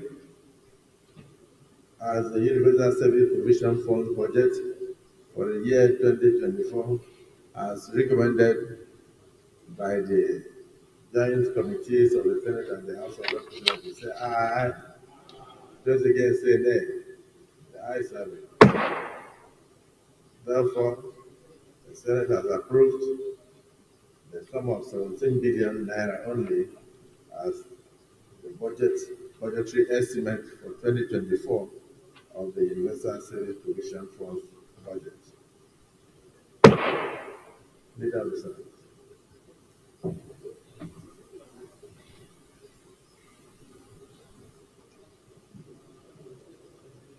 Your Excellency, Mr. Senate President,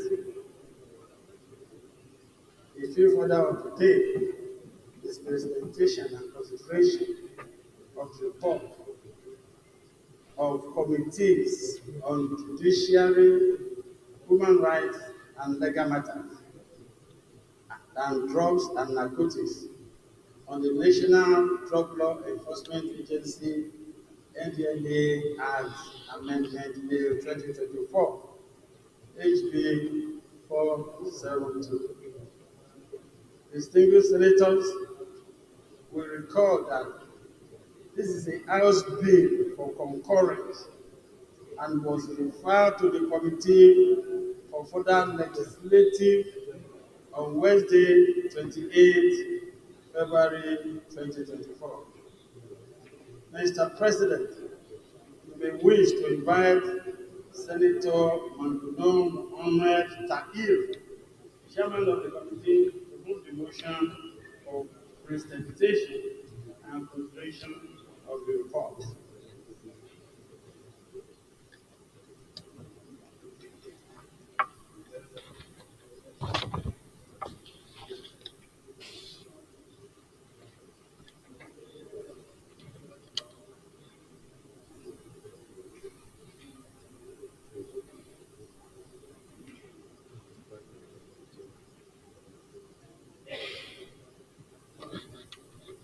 Distinguished Senator Mamburu.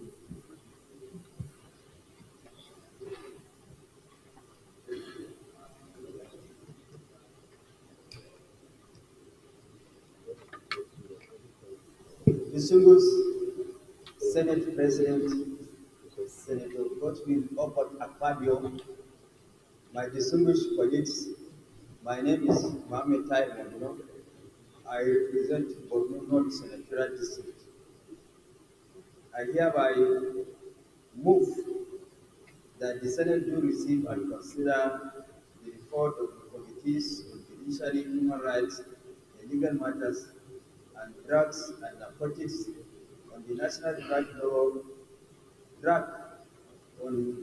Drug Law Enforcement Agency Act Amendment Bill 2004 HB 472 be received and considered. I so move.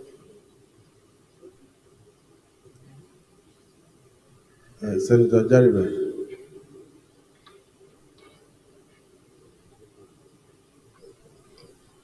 Mr. President, distinguished colleagues, I'm Senator Gary Bagajai. I represent the East of Coastal. I hereby second the motion as moved by our committee. I say second. Distinguished colleagues, the motion has been moved and seconded that this Senate will receive the report on the issue human rights and legal matters in collaboration with drugs, the National Drug Enforcement Agency, and narcotics. Those in support of the motion are moved and seconded say aye. Those against say nay. The ayes have it. Let me proceed with the report.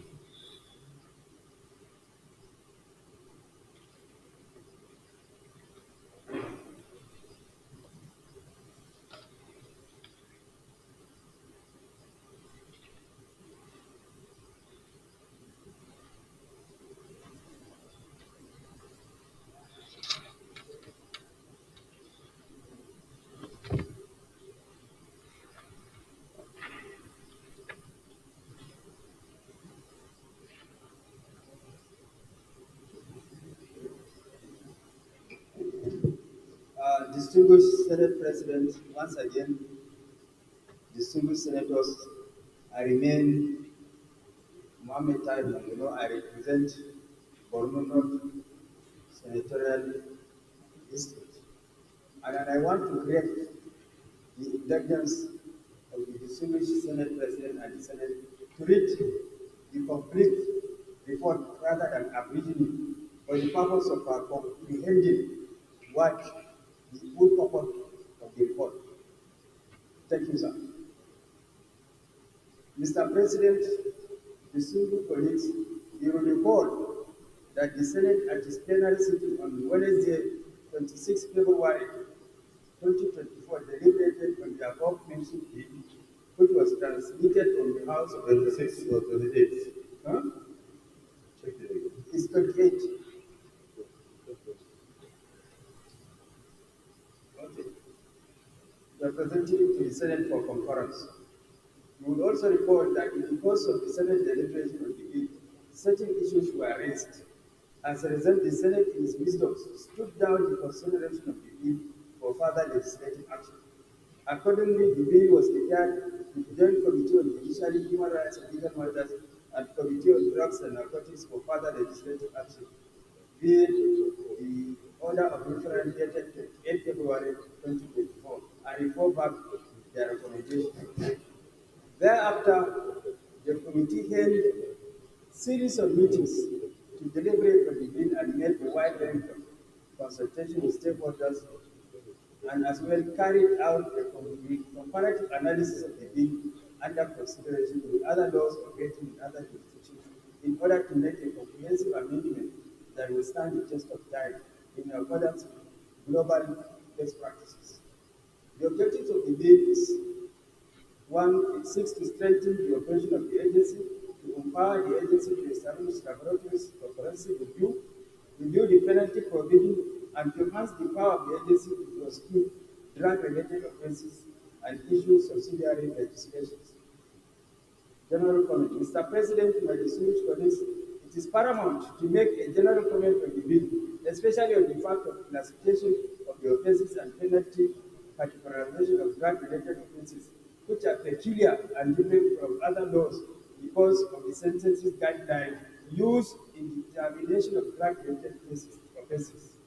The guidelines in drug laws are designed to promote fairness, consistency, proportionality in the criminal justice system while considering the broader goals of rehabilitation and public safety. It is also important to note that several variables are used in determining the penalties imposed on the suspect. This includes type and quantity of controlled substance, defendant's criminal history, intent behind drug-related activities, aggregating or mitigating circumstances such as organized crime, violence, use of offensive weapon, or indictment of minors can aggravate penalties. Conversely, mitigating factors like cooperation with law enforcement or lack of prior criminal record may lessen the severity of punishment. For better understanding of the concept of sentencing guidelines, the photocopies of the Federal High Court sentencing guidelines and practices direction is hereby attached for your guidance and information. Secondly, it is also pertinent to state that the lists or names used to describe drugs are hereby deleted and replaced with a generic name, dangerous drugs or controlled substances.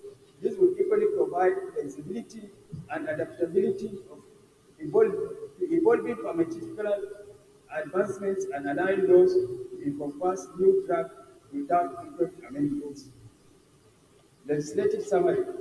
Below is the legislative analysis of some clauses of the bill under consideration that will address some of the issues raised. Clause 11.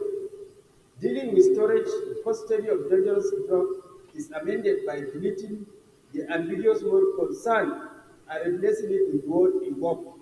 For clarity, as the word involved conveys a broader range of activities related to storing, holding, moving, transporting, or concealing dangerous drugs or controlled substances.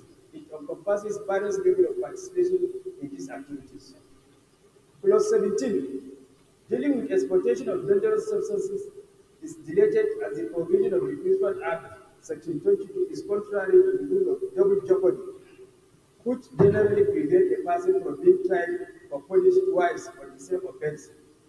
As such, it is totally expunged from the Act because it offends the widely established rule of double jeopardy that you should not be punished twice for one criminal offense. Then clause 19, dealing with the jurisdiction. Section 26 of the Pension Act is amended by inserting a new subsection 1A immediately after the existing subsection 1 for federal court in any part of Nigeria to have jurisdiction on drug-related matters regardless of the place where the offense is committed.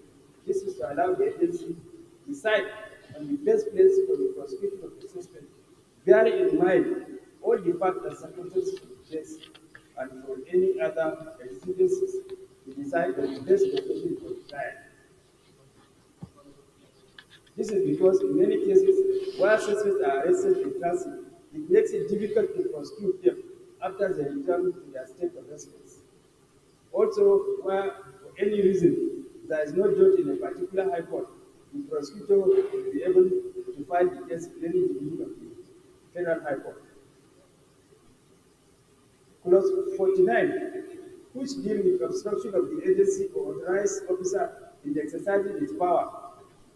Such acts of obstruction is considered as a serious offense with far-reaching implications for society because it not only undermines the functioning of the legal system, but also erodes the very foundation of democracy and the rule of law. As such, the penalty for such offender has been reduced upward from 20,000 naira to 1 million naira, a steeper penalty to serve as a deterrent to others. Because in most cases, it's because of enforcing the law or making an arrest.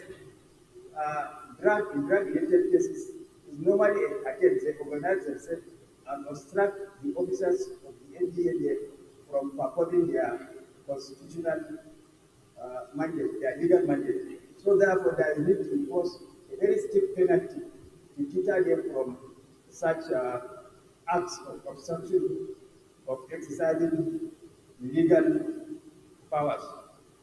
Then observations and findings. Flowing from the wide consultation made with the stakeholders of this proposed amendment and having analyzed same in our subsequent markup session on the bill, the committee hereby makes the following observations and findings. That the committee, in the course of its deliberation, consulted widely and carried out an in-depth analysis of the submission of stakeholders and reflected them on the bill. That the amendment is apt and timely as aims to bolster the National Drug Law Enforcement Agency capabilities, adopt evolving challenges, and strengthen the legal framework governing drug-related offenses in Nigeria. That the amendment seeks to place the agency under the direct supervision of the presidency. This will no doubt allow for centralized coordination, policy alignment, and increased budgetary allocation. That will meet up with its mandate and contemporary realities of law enforcement and administration.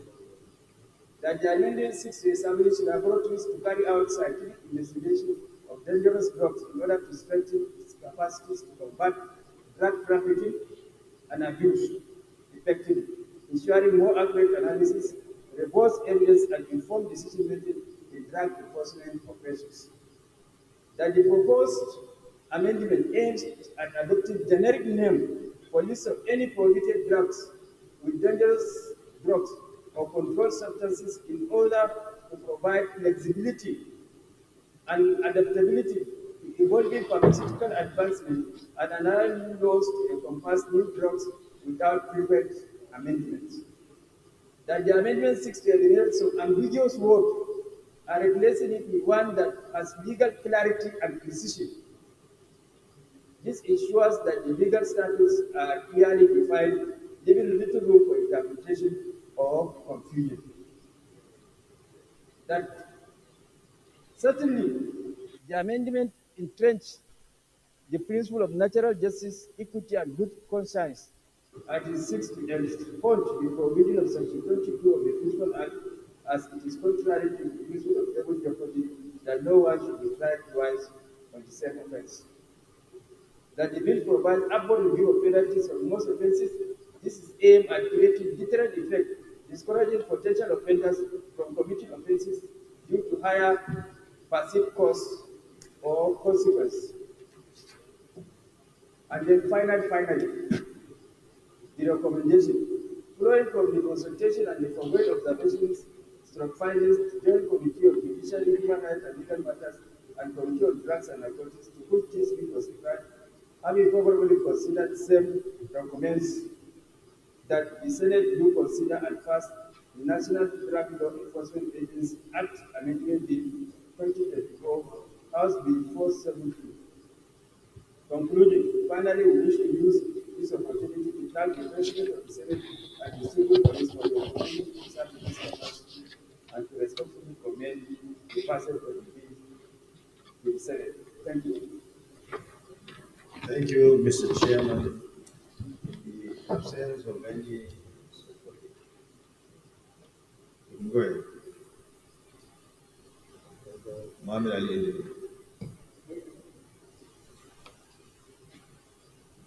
Mr. President and distinguished colleagues, first I want to start by commending the chairman of the committee for job well done. Mr. President, this is one of the critical time and moment that we have opportunity to deal with a problem that is silently or even loudly killing our youths of the country. And this law that we are now trying to pass must be strict enough in order to discourage importation, sales, peddling of drugs that is killing our youths and destroying our community. When we come to the close to close consideration, but before then, I want to call the attention of our colleagues. This amendment is supposed to toughen the laws against drug trafficking or use. Therefore, Section 11 of the proposed bill, Section 11, distinguished colleagues, go to that, was the original submission. It's supposed to be toughened in order to discourage. So, I am surprised that the committee is recommending a softer punishment. It was a life imprisonment. In fact, we should change it to death sentence. This is practiced everywhere in this country that are serious about dealing with drugs. So when we come to take it close by close, please, distinguished colleagues, let's change that section 11 to read death sentence, either by hanging or whatever. This is why I am, as we go along, my other observations, but please, distinguished colleagues, let's show seriousness in this 10th assembly that we have opportunity to look at the law. Thank you. Thank you, Chief. I didn't want to stop you because Chief, on the right because at this stage, you just need to go to the committee of the vote to look at the bill itself. We've gone beyond second reading. There's no second reading. There's no the period for debate. We just go to the committee of the vote so that we start looking at the areas talking about. Wherever you feel something should be done, you raise your observation and then you put to vote and then it will be corrected. So it's not time for debate. We just go straight to the committee of the whole to look at the entire, to go to the clause by clause consideration. This was supposed to be done now, not debate. So the leader.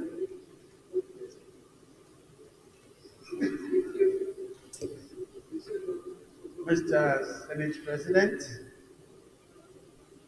I stand up to move that we should resolve into a committee to consider what I so move. Madam Leader.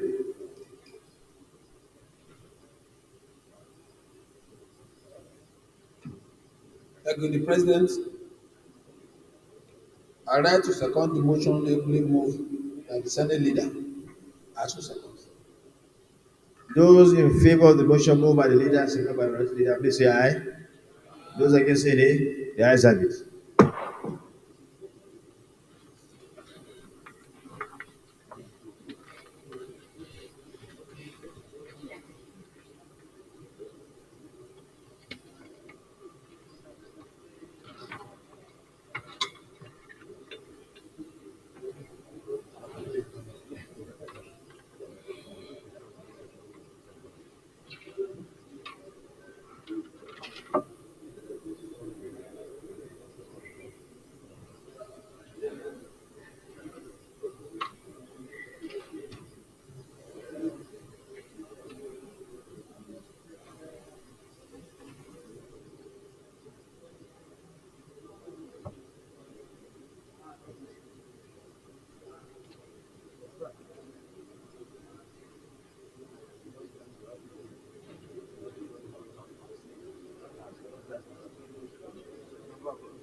What is the mic? Where's the mic?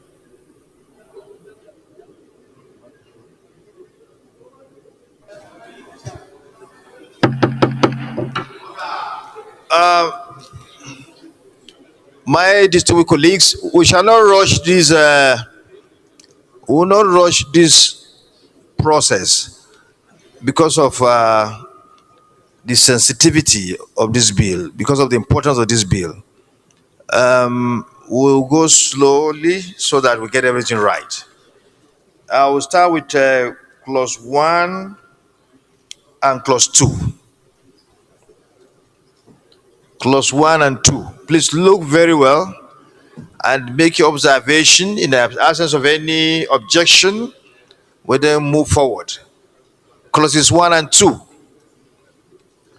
Senator Babangida Hussein, do you have any? You were raising your hand.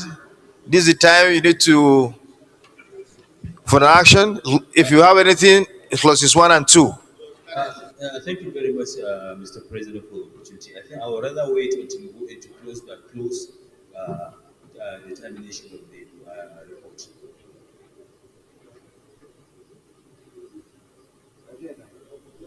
We are there now.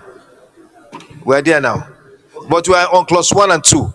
If you have observation of clauses 1 and 2, or if it is not 1 and 2, mark it down where you have observation. When we get there, then I'll give you the chance to raise your concern.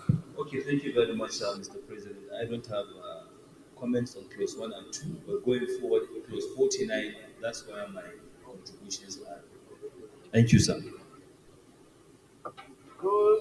In favor that clauses 1 and 2 be passed, please say aye. Those against say nay.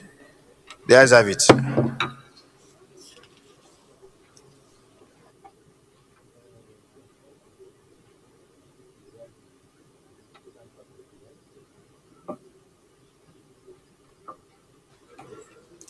Clauses 3 and 4. 3 and 4.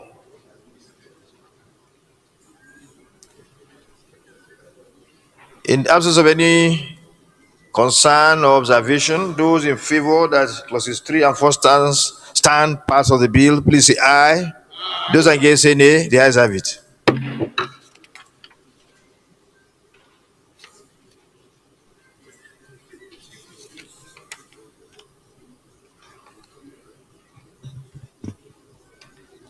Clauses 5 and 6. Any observation? Any concern?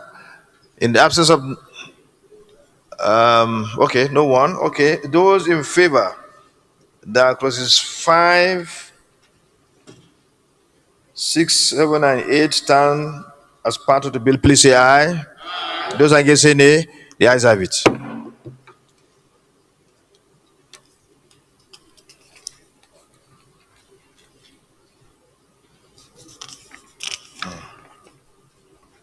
Clauses 11 and 12. The chief whip. Thank you, Chair. As you rightly corrected me when I made the presentation, I did that deliberately to lay a foundation to my colleagues.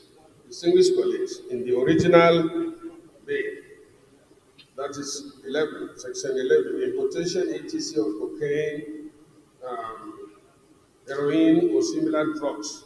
Any person who, without lawful authority, A, imports, manufactures, produces, processes, plants, or grows the drugs popularly known as cocaine, LCD, heroin, or any other similar drug shall be guilty of an offense and liable on conviction to imprisonment for life. That is the original one. So since we want to amend this law to be more effective, then the punishment should be harder. So I am proposing that instead of imprisonment for life, it should be to be sentenced to death. A seconder, please. Seconder. He's so eager, I've not even recognized him. But you can go ahead. Go ahead, go ahead. Thank you, Excellency, for recognizing me. Senator Nwebonyi is my name. I represent Ebonyi State District. Your Excellency, I want to support completely the submission of the chief in the sense that it is time to call a spade a spade. If we want to eradicate drug trafficking in Nigeria, the only way to do that is to nip it from the bud. Thank you, thank you, thank you. Those in favor of the amendment as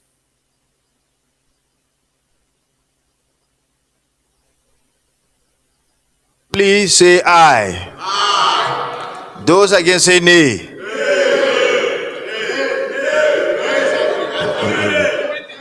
I put the question. I put the question again. Those in favor say aye. Aye. Those against say nay. The ayes have it.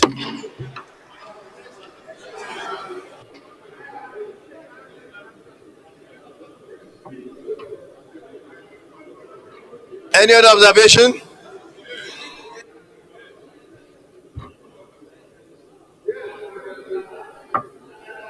Senator Ekong.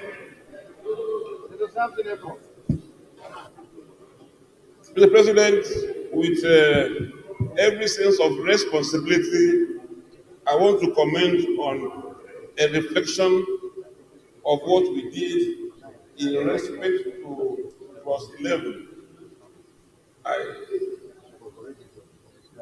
Mr. President,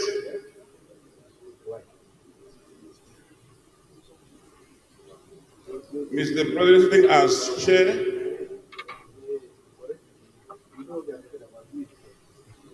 with every sense of responsibility and as a patriotic Nigerian, I want to comment. Mr. Eko, it's not time for debate. If you have any observation, you move a motion and somebody will second and then we'll move forward.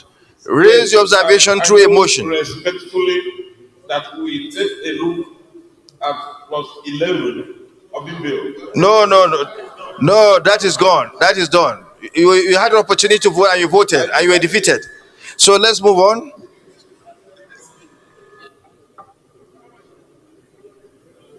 Senator Adam Oshomole.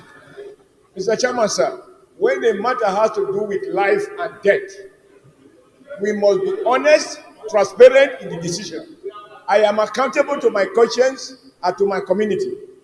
Death sentence is not a matter for a, nay, or nay. Everybody should vote so that we will be counted. When it matters, those who vote for death and those who vote for punishment.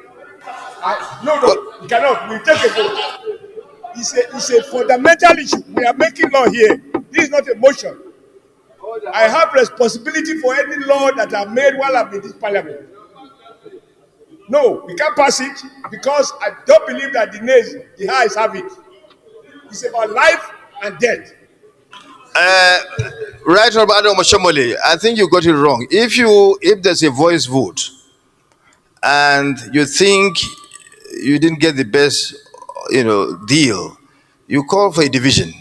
At that point, you call for a division, but you didn't call for a division because once the vote has been taken, you didn't call for a division, and we will move out of it. So I mean, it is that is this legislature for you. So you look at your rules, and let me have the rules. Whenever there's any voice vote, and you feel dissatisfied, what you need to ask for, which is your right, is to ask for a division, and so it will put to vote. But you didn't do that, so it's not the fault of the presiding officer. So I'm sorry, I can't help you. Sorry, sir. My former national chairman. I'm sorry.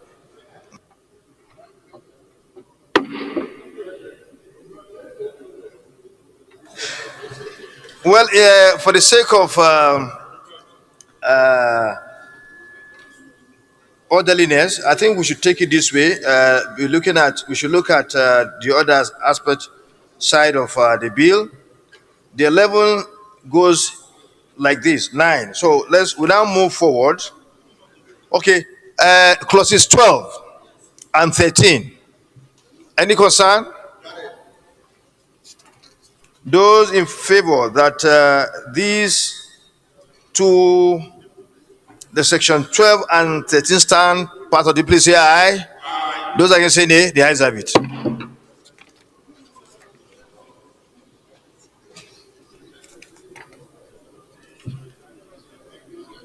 Clauses 14 and 16. Any concern? Any observation? Those in favor that clauses 14 and 16 stand part of the bill, please say aye. Those against say nay. The ayes have it. Clauses 19 and 20. 20. 19, 20, and 20.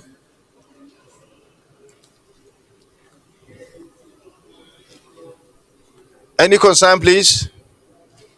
Let's give room for people who have those in favor that 19 and 20 stand part of the bill, please say aye.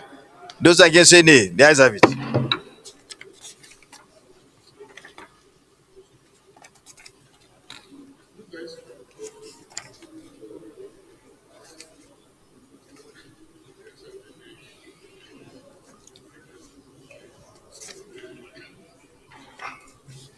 I think it's 22. The next one is 22, right? Clause 20A and 22. Those in favor that these two sections stand part of the bill, say aye. Those against say nay. The ayes have it. Section 26 and 30.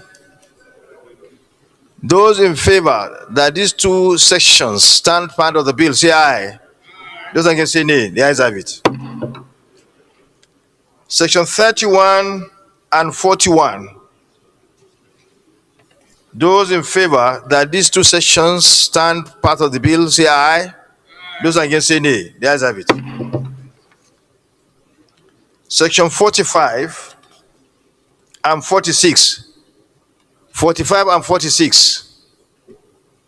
Those in favor that these two sections stand part of the bill, say aye. Those against say nay. The ayes have it. Point of order, the leader. What order? I'm standing on order 8. Go ahead. Sub 3. And I wish to move that we extend our time beyond 2 o'clock to be able to give consideration to other items left. As soon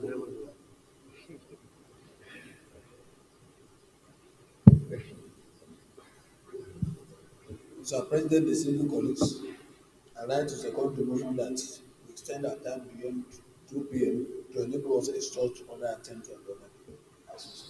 Those in favor of the motion moved by the leader and seconded by minority leader, please say aye. Those against say nay. The ayes have it. Point of what order? Order 42, Mr. President. 42. Read. By the indulgence of the Senate and the leave of the President of the Senate, the Senator may make a personal explanation, although there be no question before the Senate. The no controversial matter will be brought forward, may debate arise upon that explanation. The terms of the proposed statement shall be submitted in detail to the President of the Senate when this debate is sought. I'm sorry, we have passed that stage.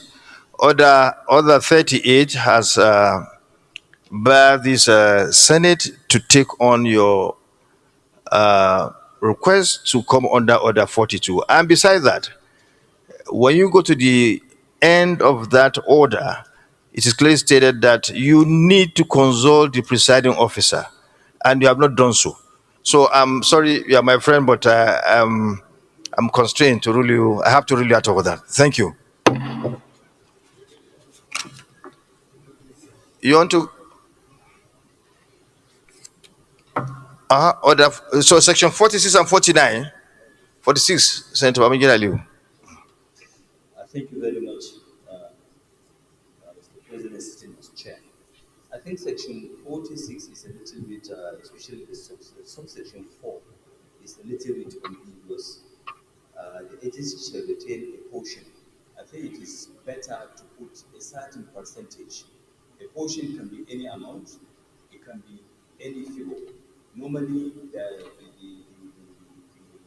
agencies that are Sorry, being Baba, sorry, Senator Babangida. Let me just sorry. I refer to Order 38. Let me just read it clearly. Unless the Senate otherwise directs. I know. I just want to, just for him to. Unless the Senate otherwise directs, the business of each sitting day shall be transacted in the following order: formal entry of the President of the Senate, prayers, approval of votes and proceedings, oath or affirmation of allegiance, and the oath stroke affirmation of membership of new senators elect, message from President of the Federal Republic of Nigeria, other announcement by the President of the Senate, petitions, matters of public urgent importance, personal explanation, then order of the day. So that's, I just want to refer to that so that you take note because of the future. Thank you. I'm really concerned because, as I said, you're my personal friend, so I just want you to understand that. Thank you. You can continue. thank you, Mr. President, sitting as chair. My concern is 46, subsection 4, which is the amendment. The agency shall retain a portion of the proceeds. Now, the question I want to ask, first of all, share is a mandatory word in law. Secondly, who determines the portion? I think it is important for this chamber to determine the portion of the proceeds that the agency can retain. I think it's very important to avoid any conflict or unambiguity in our interpretation. Thank you. Okay, Chairman, do you have something to say? Distinguished senators, the amendment sought to be made is very, very clear and unambiguous. It speaks for itself. It clearly states that it is governed by the Proceeds of Crime Recovery and Management Act. So, percentage to be retained clearly stated under this act. That is why this act was prepared. Whether it is AAC or ICC, this act has clearly stated the percentage that is going to be recovered. That is why we didn't state the percentage under this amendment. Senator Babangida, are you satisfied? Are you okay? Thank you. If you are not okay, you can move. I'm not really. I think it is You can suggest your amendment, and then we'll put that to vote. I move that the committee specifically quote the relevant section and include it there. It is better. No, you make the amendment the way you want it to be, and then you move a motion so that somebody can second. May I request that Mr. President avail me the opportunity to engage the chairman? Okay. All right. Okay. Thank you. You can engage. He will meet you.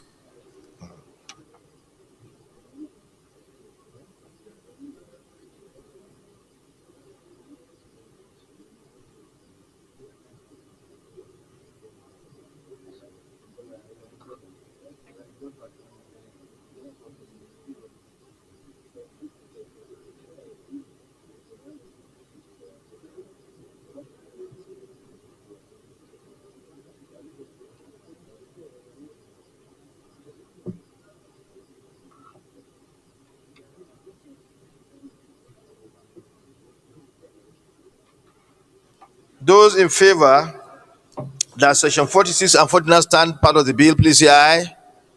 Those, eh? Aye. Okay. Those against say nay. The ayes have it.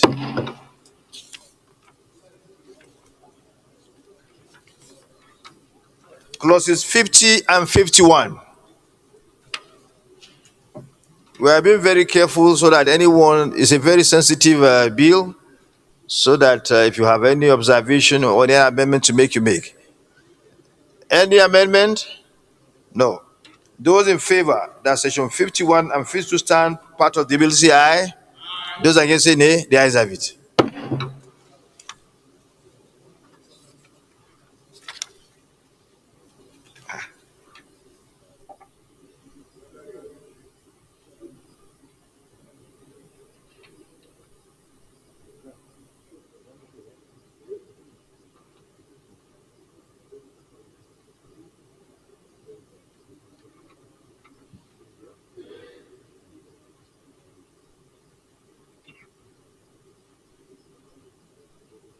Those in favor that the interpretation and explanatory memorandum stand part of the bill, please say aye.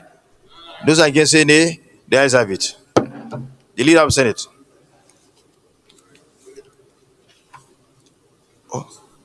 Sorry.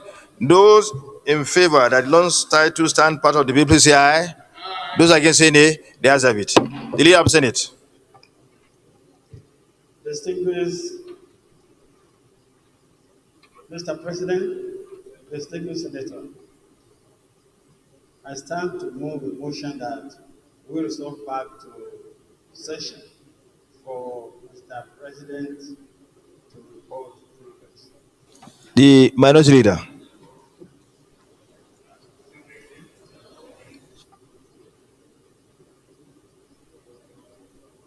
Mr. President, distinguished colleagues, I write to second the motion that the Senate refer back to plenary for the chair to report progress. I so second. Those in favor of the motion, please say aye. Those against say nay. The ayes have it.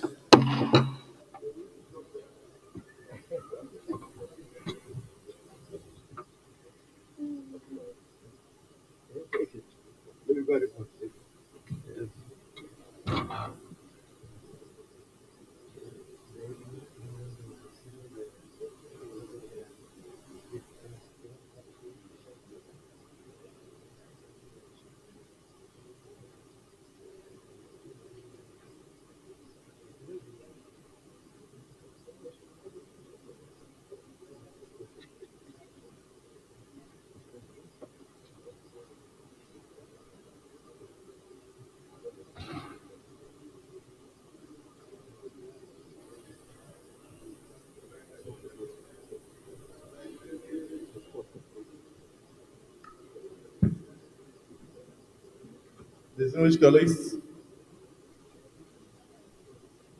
the Senate, in the Committee of the Whole, considered the report of the Joint Committees on Judiciary, Human Rights and Legal Matters, Drugs and Narcotics on the National Drug Law Enforcement Agency NDLEA Act Amendment Bill 2024 and approved as follows.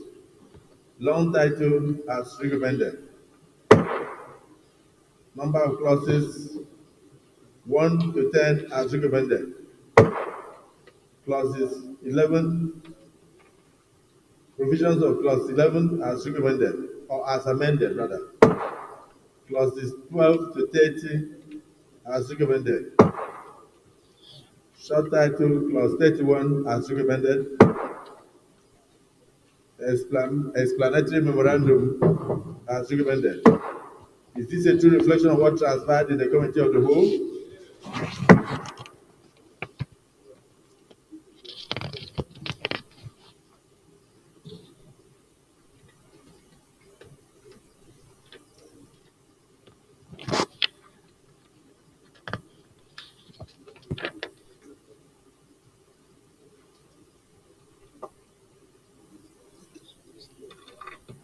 Clerk of the Senate, you will now proceed to read the bill for the third time.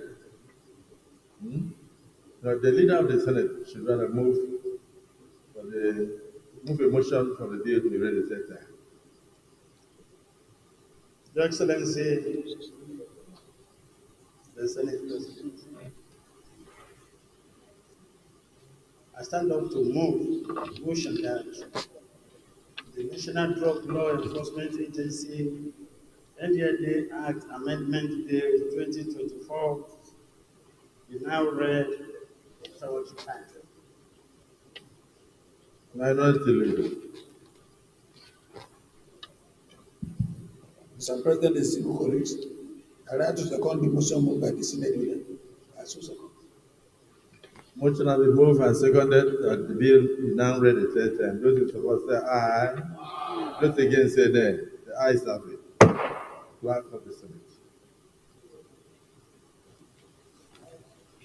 Mr. President, distinguished senators, a bill for an act to amend the National Drug Law Enforcement Agency Act, Cap N30, Laws of the Federation of Nigeria 2004, to strengthen the operations of the agency, empower the agency to establish laboratories, update the list of dangerous drugs, review the penalty provisions, enhance the power of the agency to prosecute drug-related offenses, and issue subsidiary legislations, and for related matters 2024, third reading.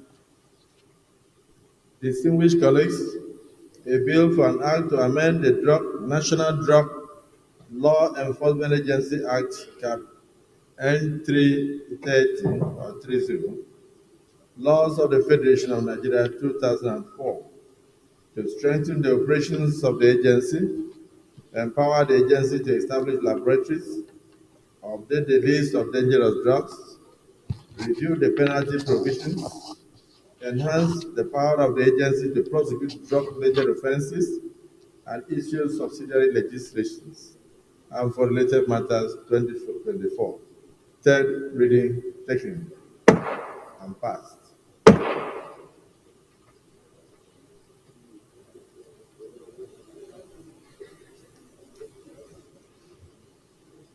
So let me thank the committees for a wonderful job and all our colleagues for their contributions during the clause-by-clause conversation, and thank the Deputy Senate President for guiding the Senate well to arrive at this. I hope this will lead to expeditious constitutions of the law, and also act as deterrent to legislation officers across Nigeria.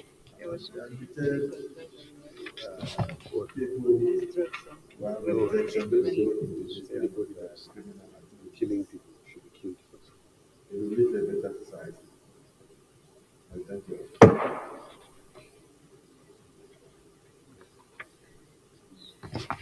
Good afternoon.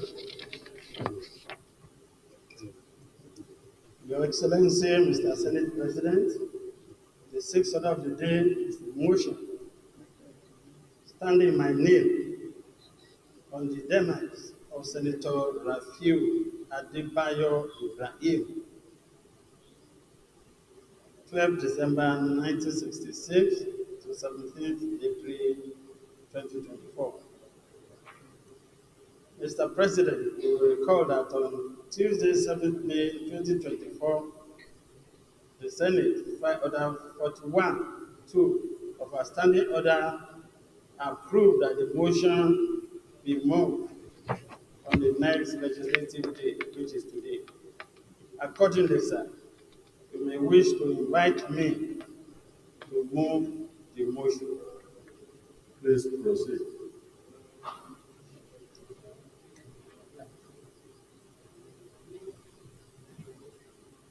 Motion of notice on the death of Senator Rafiu Adebayo Ibrahim, Kwara South, 8th Assembly.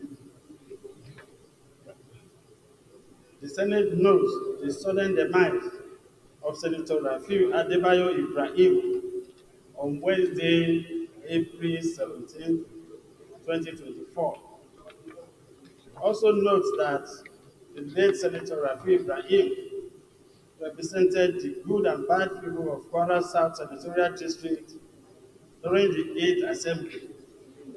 He also served in the 7th House of Representatives between 2011 and 2015 as a member representing the Ifelodun of and the Federal Constituency of Kwara State. As a referred politician that he was a member of State House of Assembly representing Ogun constituency of Oyo local government in Kwara State between 2009 and 2011. Aware that Senator Rafi Ibrahim served as chairman of Senate Committee on Banking, Insurance, and Other Financial Institutions in the 8th Assembly. He was also a member of the Senate Committee on Appropriation, Federal Character, Intergovernmental Affairs, Media, and Public Affairs. Further aware that as a chairman of Senate Committee on Banking, Insurance, and Other Financial Institutions, he sponsored reform legislation such as Credit Reporting Act 2017 and Secure Transaction in Movable Asset Act 2017, as well as sponsoring many other bills in the 8th Assembly of the Senate. His sponsor bill contributed significantly to Nigerian upward movement on getting credit index from number 44 to number 6. Furthermore, he was known for his dedication to serving the people of Kwara South and the nation at large. Recognizing the contribution of Senator Rafi Ibrahim to the 8th Assembly and the economy of Nigeria in general during his time as a senator is worthy of honor at his death. Accordingly, resolved that a minute silence be observed in memory of distinguished Senator Rafi Adibayo Ibrahim and pray for the repose of his soul. Then, to commensurate the good people of Kwara State and government of Kwara State over the demise. To send a strong dedication to the government of Kwara State and his family for the purpose of condolence visit.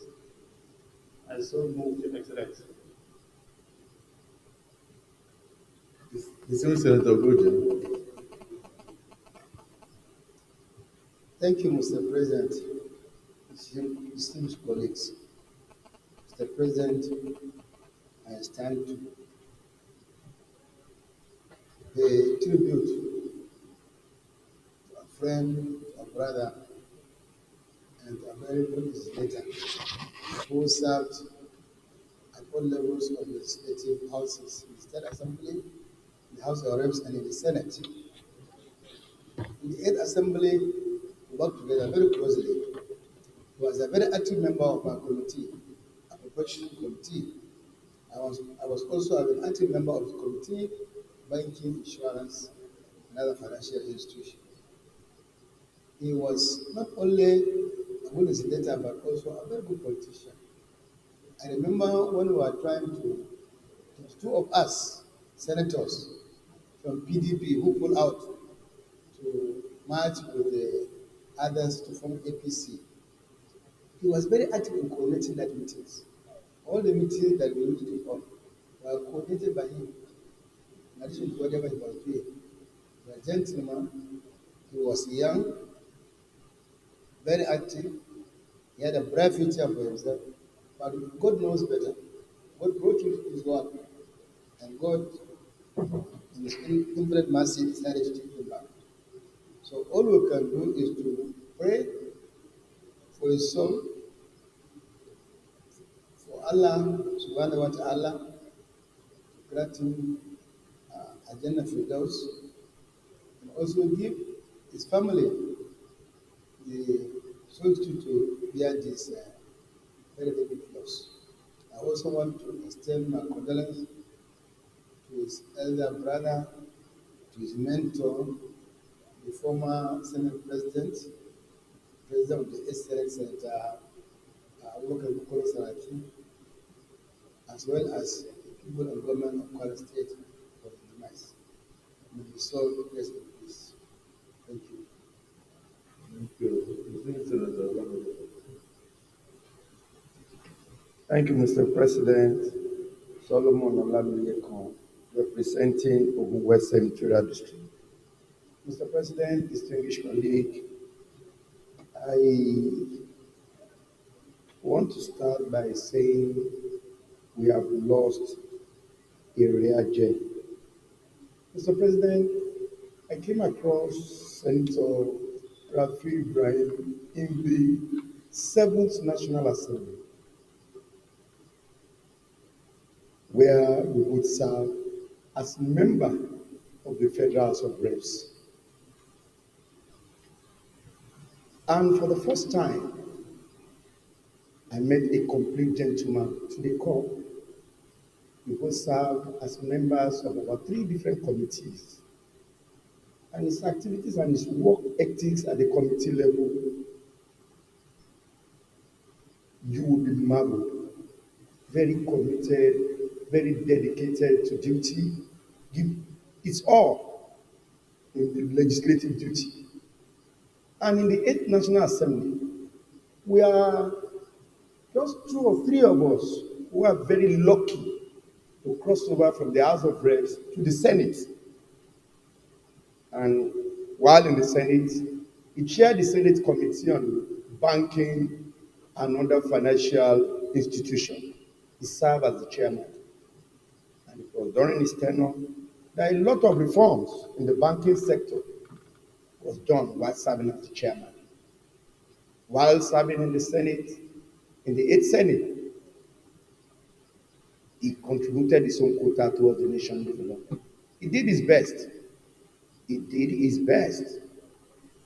And while we are about to wrap up the 8th Senate, there were a lot of political intrigues and everything that he has to end up leaving the party to join another party. And after the whole electioneering process, he was not able to make it to the 9th Senate. But sir, for these 8 years that I've come across this man, he's a wonderful man, very straightforward, very focused, committed, dedicated to duty.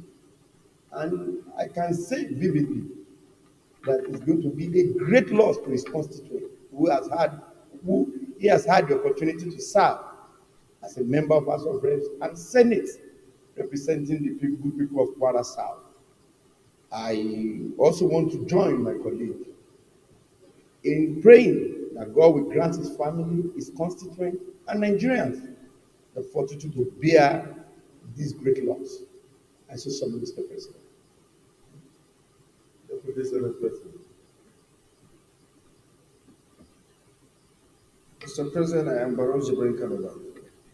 Thank you very much for giving me the opportunity to pay tribute to Senator Bright, who was our colleague here in the Senate, 8th National Assembly.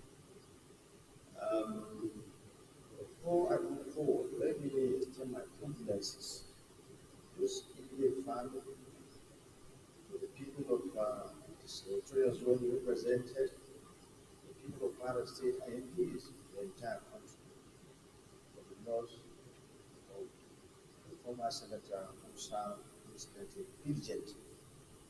He was so spoken, very dedicated, his thought, and someone who was a team player.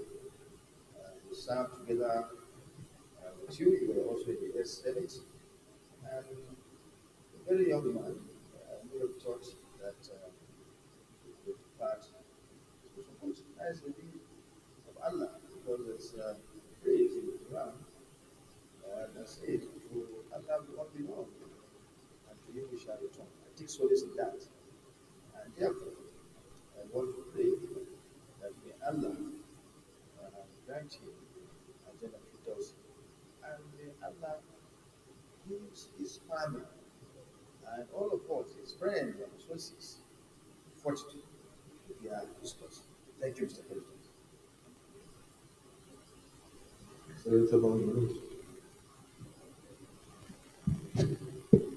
Distinguished senators, Senate President, my name is Mohamed Tari Mahmoud. I represent Borno Senatorial District.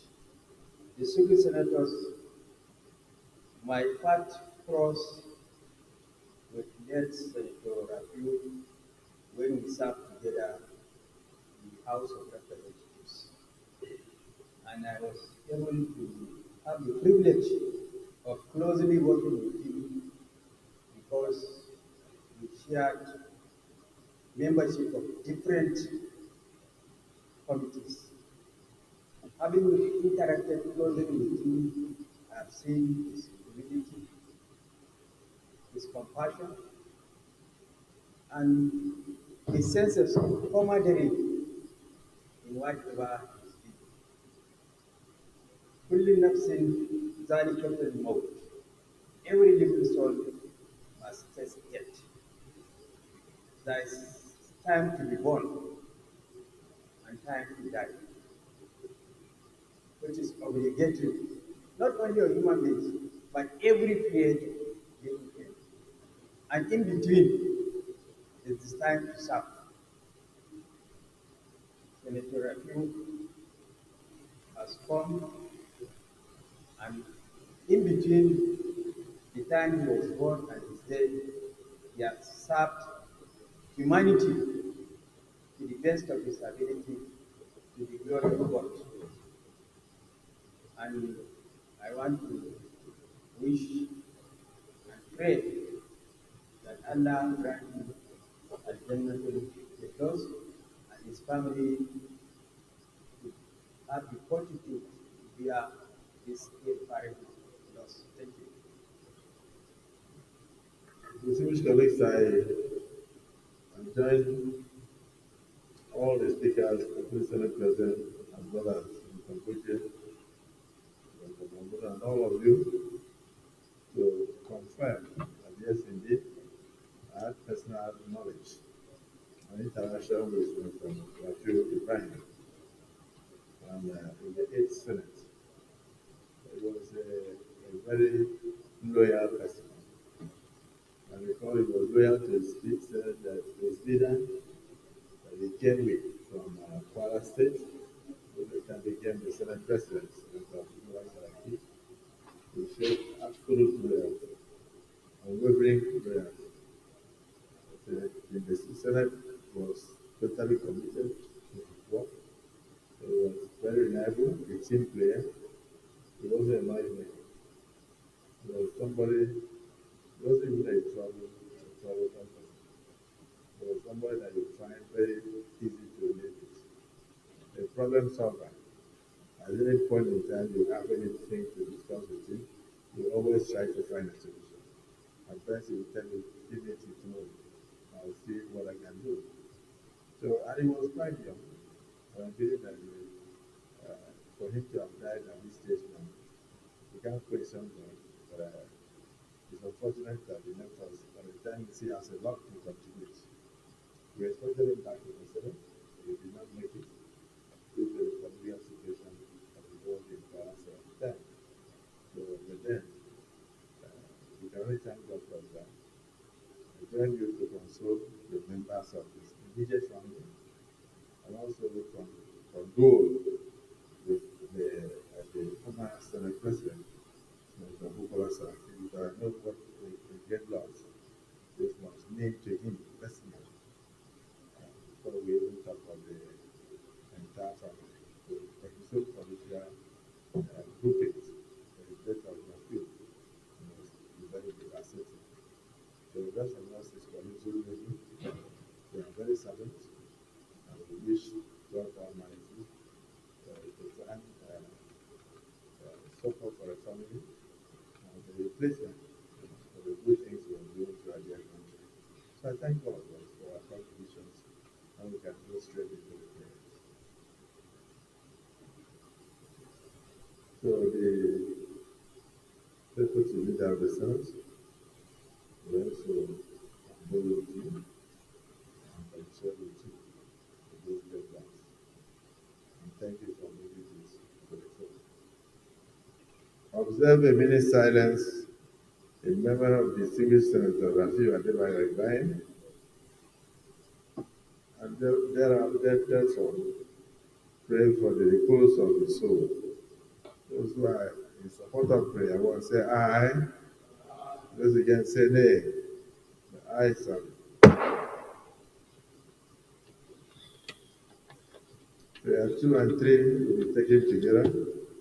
Send a strong delegation to the government of Kwara State to commiserate with the good people of Kwara State and the government, immediate family, over the demise of this distinguished Nigeria. There are few Senator of the Federal Republic of Nigeria. Those who are in support of the two prayers say aye. Those against say nay. The ayes have it. May we now rise and observe in silence in honor of my colleague.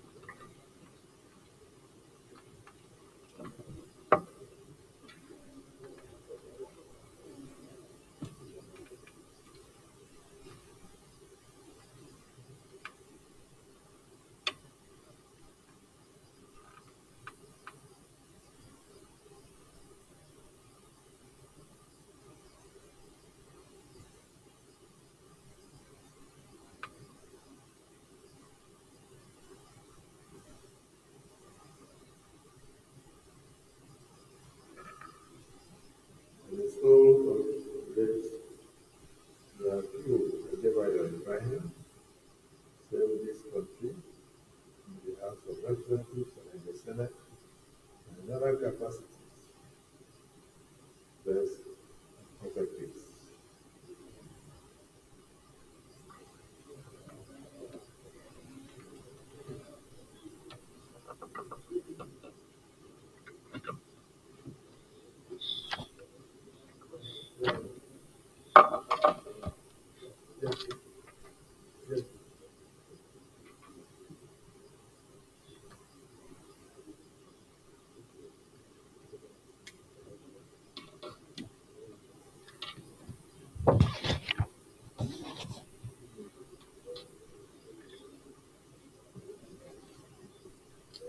Senate leader. Next item.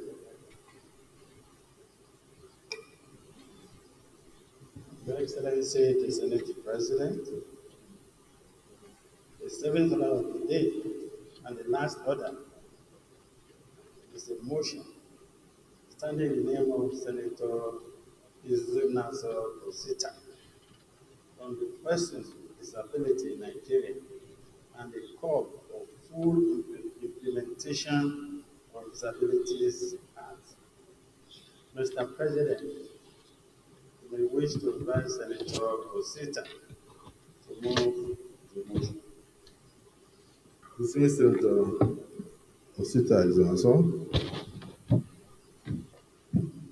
Thank you, Mr. President, and my distinguished colleagues.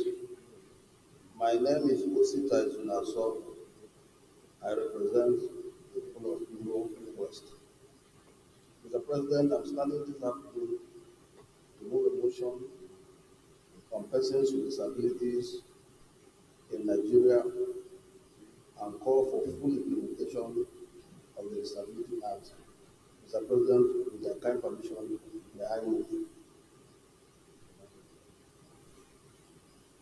Yes, proceed.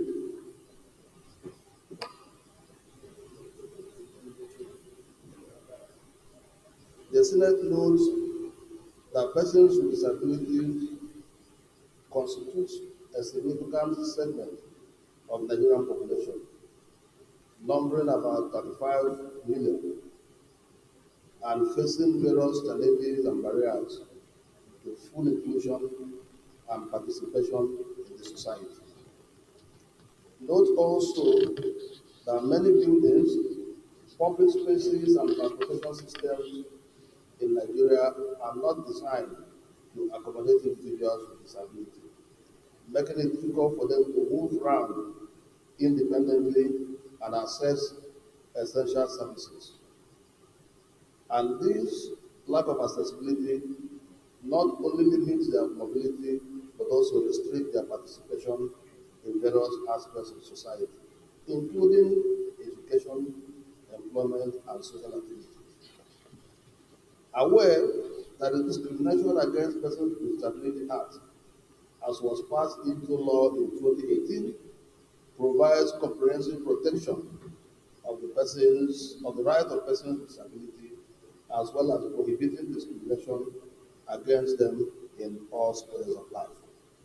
The Senate is also aware that the full implementation of the Disability Act is crucial to ensuring equal opportunities, access to education, healthcare, employment, transportation, and public services for persons living with disability, as well as promoting their participation and integration into the society, and for easy access to foreign and local grants.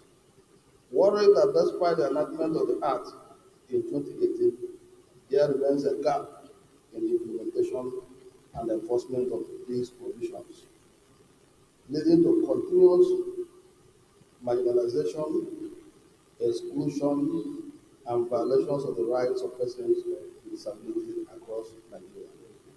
Accordingly, the Senate resolved to 1. Direct the National Commission for Persons with Disability to post sign language interpreters to the National Assembly to interpret both the plenary proceedings and public hearings as is done all over the world. 2. Set up a disability desk in the Senate, in the office of the Senate President, to deal with all issues concerning persons with disability. Three, create a standing committee for persons with disability in the Senate rules. Even in the House of Representatives, they have a standing committee for persons with disability. We also call for the allocation of adequate budgetary resources and funding for programs, initiatives, and services aimed at addressing the needs and priorities of persons with disability, including but not limited to education, healthcare, vocational training, assistive technology, and accessibility infrastructure. Commend the 23 states of the Federation that have so far domesticated the bill, the Act for Persons with Disabilities, and urge other states to prioritize and expedite full implementation of the Act in line with the International Human Rights Convention, including the United Nations Convention on the Rights of Persons with Disabilities. And finally, to ensure disability mobility access in all Senate facilities and other government and private buildings. I so move, Mr. President. Any seconder?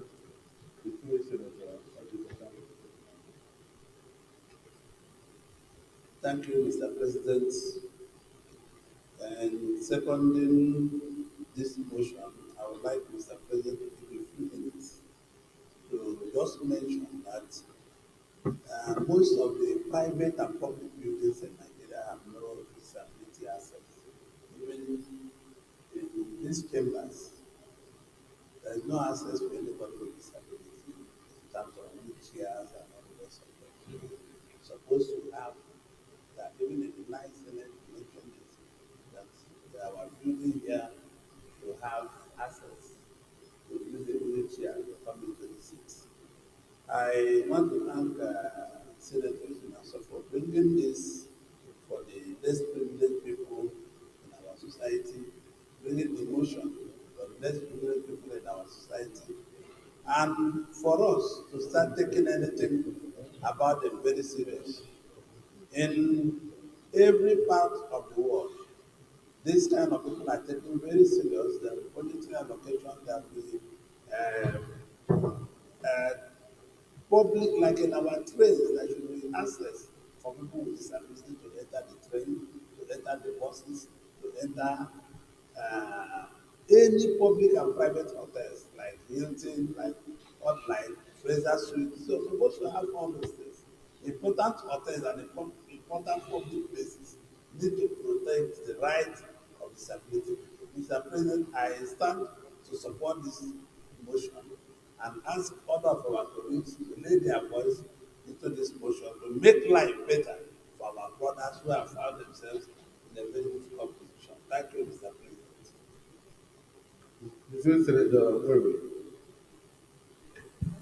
Thank you, Mr. President. I remain Senator Peter Onyekachi Onwebonyi. I represent the good people of Ebonyi North Senatorial District of Ebonyi State. Your Excellency, I rise to support this all-important motion bordering on the rights and privileges of people with disability. In view of the way and manner this segment of people are being treated in our society today. Just few weeks back, I read through the social media and I saw where a cripple was denied access into a restaurant in Lagos. This cripple didn't create himself, but that's the position he found himself. And I believe that this motion is aimed at addressing all those things. So it is our duty as Parliament to make sure that the rights of these less privileged people, in fact, the most less privileged people in our society, is protected. Because in most cases, you may not know that these people are God in disguise. I call on my colleagues to support this all-important motion. Thank you, Excellency.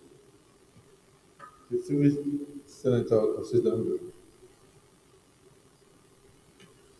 Thank you, Mr. President, and my distinguished colleagues. I represent them West. Mr. President, one thing about this motion is that it's talking about implementation of an existing law. The act that Senator Yolaso referred to while moving this motion actually have proper provisions for these people with disability. But the problem is implementation.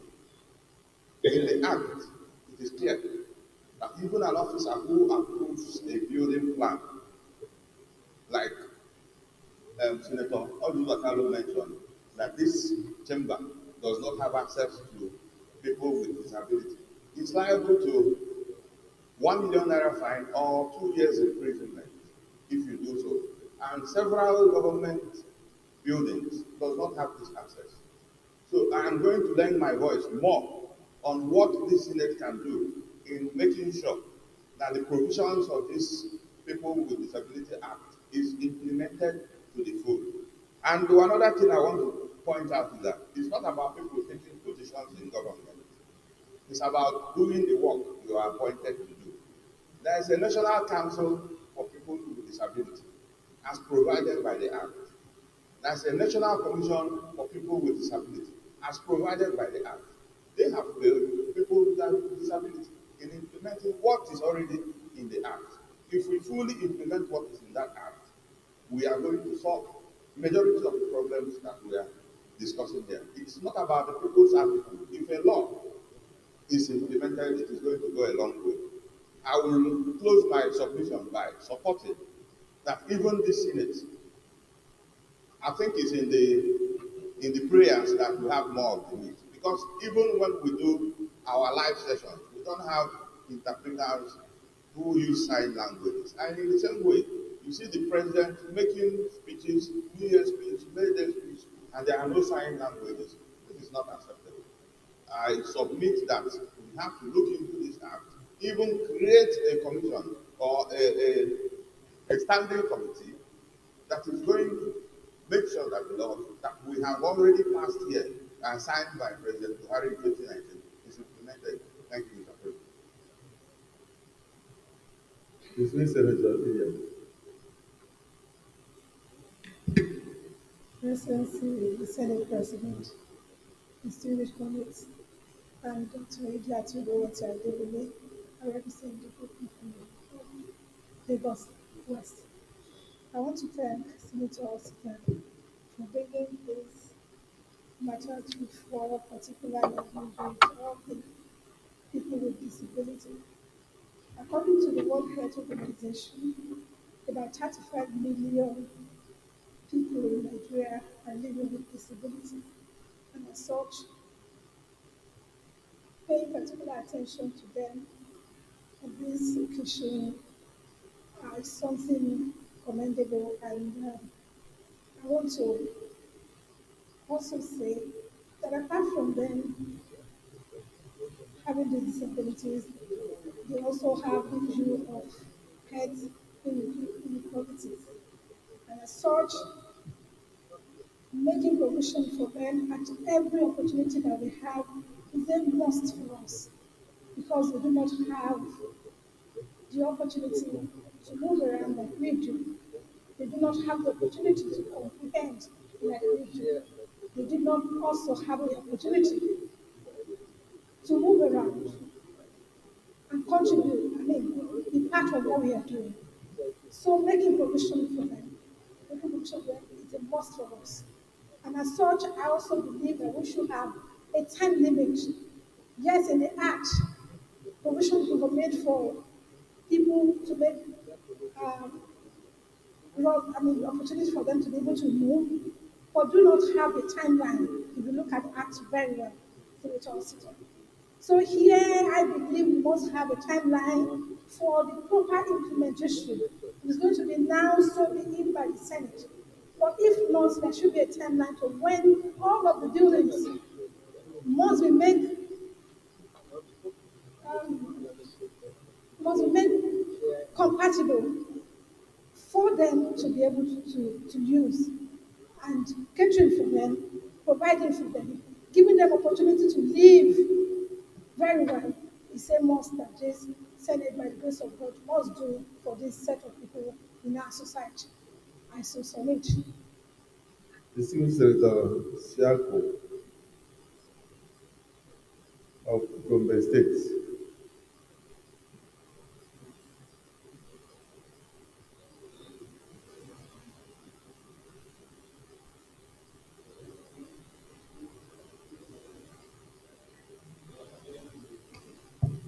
My name is Senator Anthony Siakoyaro, representing Gobe South. I stand to support this motion wholeheartedly, and I know how passionate our Senator Zinaso is feeling about this ugly people. Before we joined to the Senate together, I didn't really know him face to face, but I knew him through his actions and his foundation. Only that the name is very difficult to pronounce, Senator, or Pabo or something. So it's right, coming from the very right person, and I'm sure we'll follow up to get it through. Just like my leader said, Osita, implementation is the issue.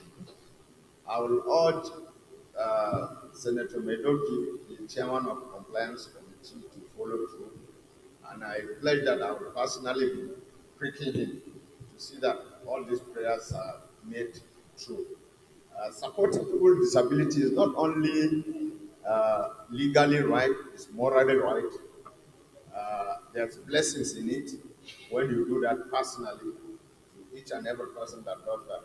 So with these advantages, I'm sure all my colleagues will wholeheartedly support this motion and bring it to fruition. Thank you, Mr. President.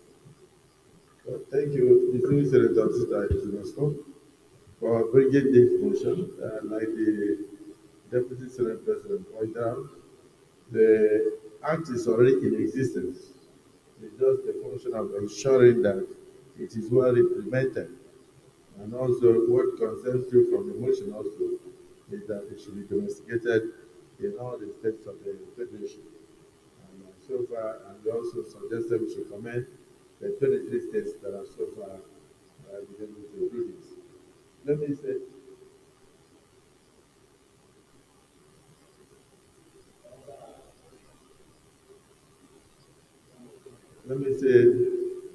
that in the Senate so far, we actually have a disability entrance into the Senate, right there on the left-hand side. In the gate, when you open it, you see they don't need to come through the front. They come through there. But they are lucky we don't have any disabled senators.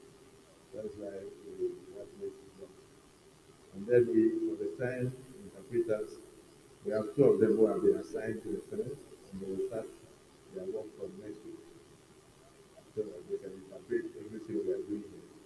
The question then will be very just that all of you can hear and speak. So they will not need to stand in the front. They will need to stand where the television camera is and interpret. Not necessarily right to talk. Please make what I said. The two of them have been posted to the Senate, and they will commence from Tuesday next week. They will start and parcel of our proceedings. So yes, they are already implemented. So I want to thank all of us for the contributions and assure you that the Nigerian Parliament, particularly the Senate, will continue to care for the disabled and the vulnerables in our society. And the President of the country is also determined to ensure that we alleviate the sufferings of people who are vulnerable and who are disabled, the persons with disabilities. Because the disability does not take any individual to attend his or her profession. So can we go to the prayers and see how far we are going? Thank you for doing this. Prayer 1, direct the Disabilities Commission to post sign language interpreters to the National Assembly to interpret both the plenary proceedings and public hearings. This has already been done. So we say those who are in support of the withdrawal of prayer 1 say aye. Those against say nay. Prayer 1 is hereby withdrawn. That's already taken care of. Prayer 2, set up a disability desk in the Senate to deal with all issues concerning persons with disability. Those in support of prayer 2 say aye. Those against say nay. The ayes have it. Prayer 3, create a standing committee for persons with disabilities. Those in support of prayer 3 say aye. Those against say nay. The ayes have it. We have commend the 23 states who have so far investigated the Disabilities Prohibitions Act in 2018 and then urge others to prioritize and expedite full implementation of the Act in line with the international human rights conventions, including the United Nations Convention on the Right of Persons with Disabilities, and ensure disability mobility access in all Senate facilities and other government and private buildings. If you step out to the right, there's a disability provision whilst you are entering into the Senate. Like I said, here we are taking care. But if only of the hotels and other government offices, those facilities are absent. So those who are in support of this prayer form, say aye. Those against say nay. The prayer form as amended, the ayes have it. Prayer 5 calls for the allocation of adequate budgetary resources and funding for programs and initiatives and services aimed at addressing the needs and priorities of persons with disabilities, including but not limited to education, healthcare, vocational training, and assistive technology, and accessibility infrastructure. Those in support of prayer 5 say aye. Those against say nay. The ayes have it. Any additional prayer? Yes, every Senate President. Direct the Disabilities Commission that children with disability should not be denied admission into our schools, and that all that are necessary provided to them and will be provided to facilitate their full participation in the academic activities of such schools. Example, science, language, and literature, among others. I so move. Yes, the Deputy Senate President has moved that we should direct the Disabilities Commission to ensure that people with disabilities are not denied access to schools, public buildings, and private business premises, such as restaurants, hospitals, and others. Any seconder of the additional prayer, the Senator Jordan. Mr. President, my name is Senator Ibrahim Gambombo, representing the North. I rise to second the additional prayer ably moved by the Deputy Senate President.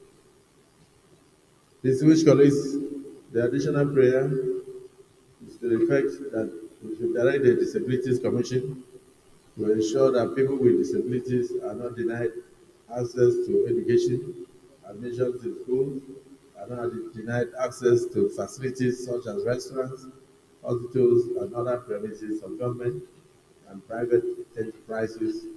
And that additional prayer has been seconded. Those in support of the additional prayer as seconded say aye. Those against say nay. The ayes have it. Any further prayer? Yes. Is this a agent? Yes, thank you. I also believe that we should give timeline to the full implementation of the Disability Act in Nigeria. Yes, this Mr. Kelvin Chukwu, did you hear? We wish to second that. We should also provide timeline for full implementation of the 2018 Disability Act in the country. That means directing the states to ensure that they investigate them in various states of the Federation, and all those concerned give full implementation, such as the Commission on Refugees, on disability, and also the various agencies. What is the second that? Thank you, Mr. Chairman. I remain Senator Kevin Chukwu from Benue East. I rise to second the motion simply moved by Senator Tekent subsequent. Thank you, distinguished Senator. Distinguished Senator Ediad has moved the motion seconded by distinguished Senator Kelvin Chukwu, and we should fix a timeline and direct there should be a timeline for implementation for full implementation of the Disability Act 2018. Those in support of the amended prayer, as moved by Senator Edian and seconded by Senator Tutu, say aye. Those against say nay. The ayes have it. I think also we should include the fact that the Senate Committee on legislative compliance should also monitor the full implementation of this act and possibly report back to the Senate within the time frame. That should be added.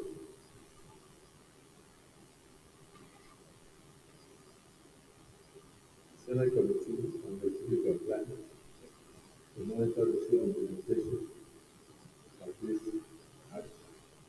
Is anybody who wish to add that as an additional prayer? Yes, sir. Thank you, Mr. President. Additional prayer. In view of the existence of the Disability Act 2023 and the existing gap in implementation, I further move that the Committee on Legislative Compliance should make all necessary interviews and engagements to ensure the full implementation of this act within the next 6 weeks. Maybe periodically report to the Senate. Or periodically report to the Senate. I so move, Mr. President. Yes, Senator, yeah, go ahead. Thank you, Mr. President. My name is Abdulaziz Musada, representing the good people of the Kasana Central Kasana State. I rise to second the additional prayer made by the distinguished prayer. I so second it, Mr. President. Thank you. The distinguished colleagues' additional prayer has been added that the Senate Committee on Legislative Compliance should be mandated to monitor, oversight, and report periodically to the Senate on the full implementation of this disability act across the nation, and of course, and bring periodic reports to the Senate on the full implementation. Those in support of this additional prayer, as move and second, they say aye. Those against say nay. The ayes have it. So the Senator is not so. If your phone will allow you, you will notice that this was a very popular motion. And we must also try to ensure that we don't answer phones while we are having Senate sittings. It's against our rules, because we are all distinguished senators, we cannot break our rules. And so I want to thank you once again for bringing this to the fore. And pray that all the prayers so far approved that this will be fully adhered to and implemented for the benefit of those vulnerable in our society. I thank you for this. Having exhausted the items on the other papers for today, I want to thank the dismissal because also give information that from here we received the president and the delegation of the Boy Scouts of Nigeria in 301. And then next week, the Senate president will, on their behalf, attend the World preparatory meeting for the World Council and Conference in August in Geneva, selected for next week, 16 or 16, 17 of January. And then, of course, the Senate will still continue. So we are not adjourning. The Deputy Senate President will actively take part, and I will take part in the ones I can. So before I travel. So on that note, this Senate stands adjourned to 14th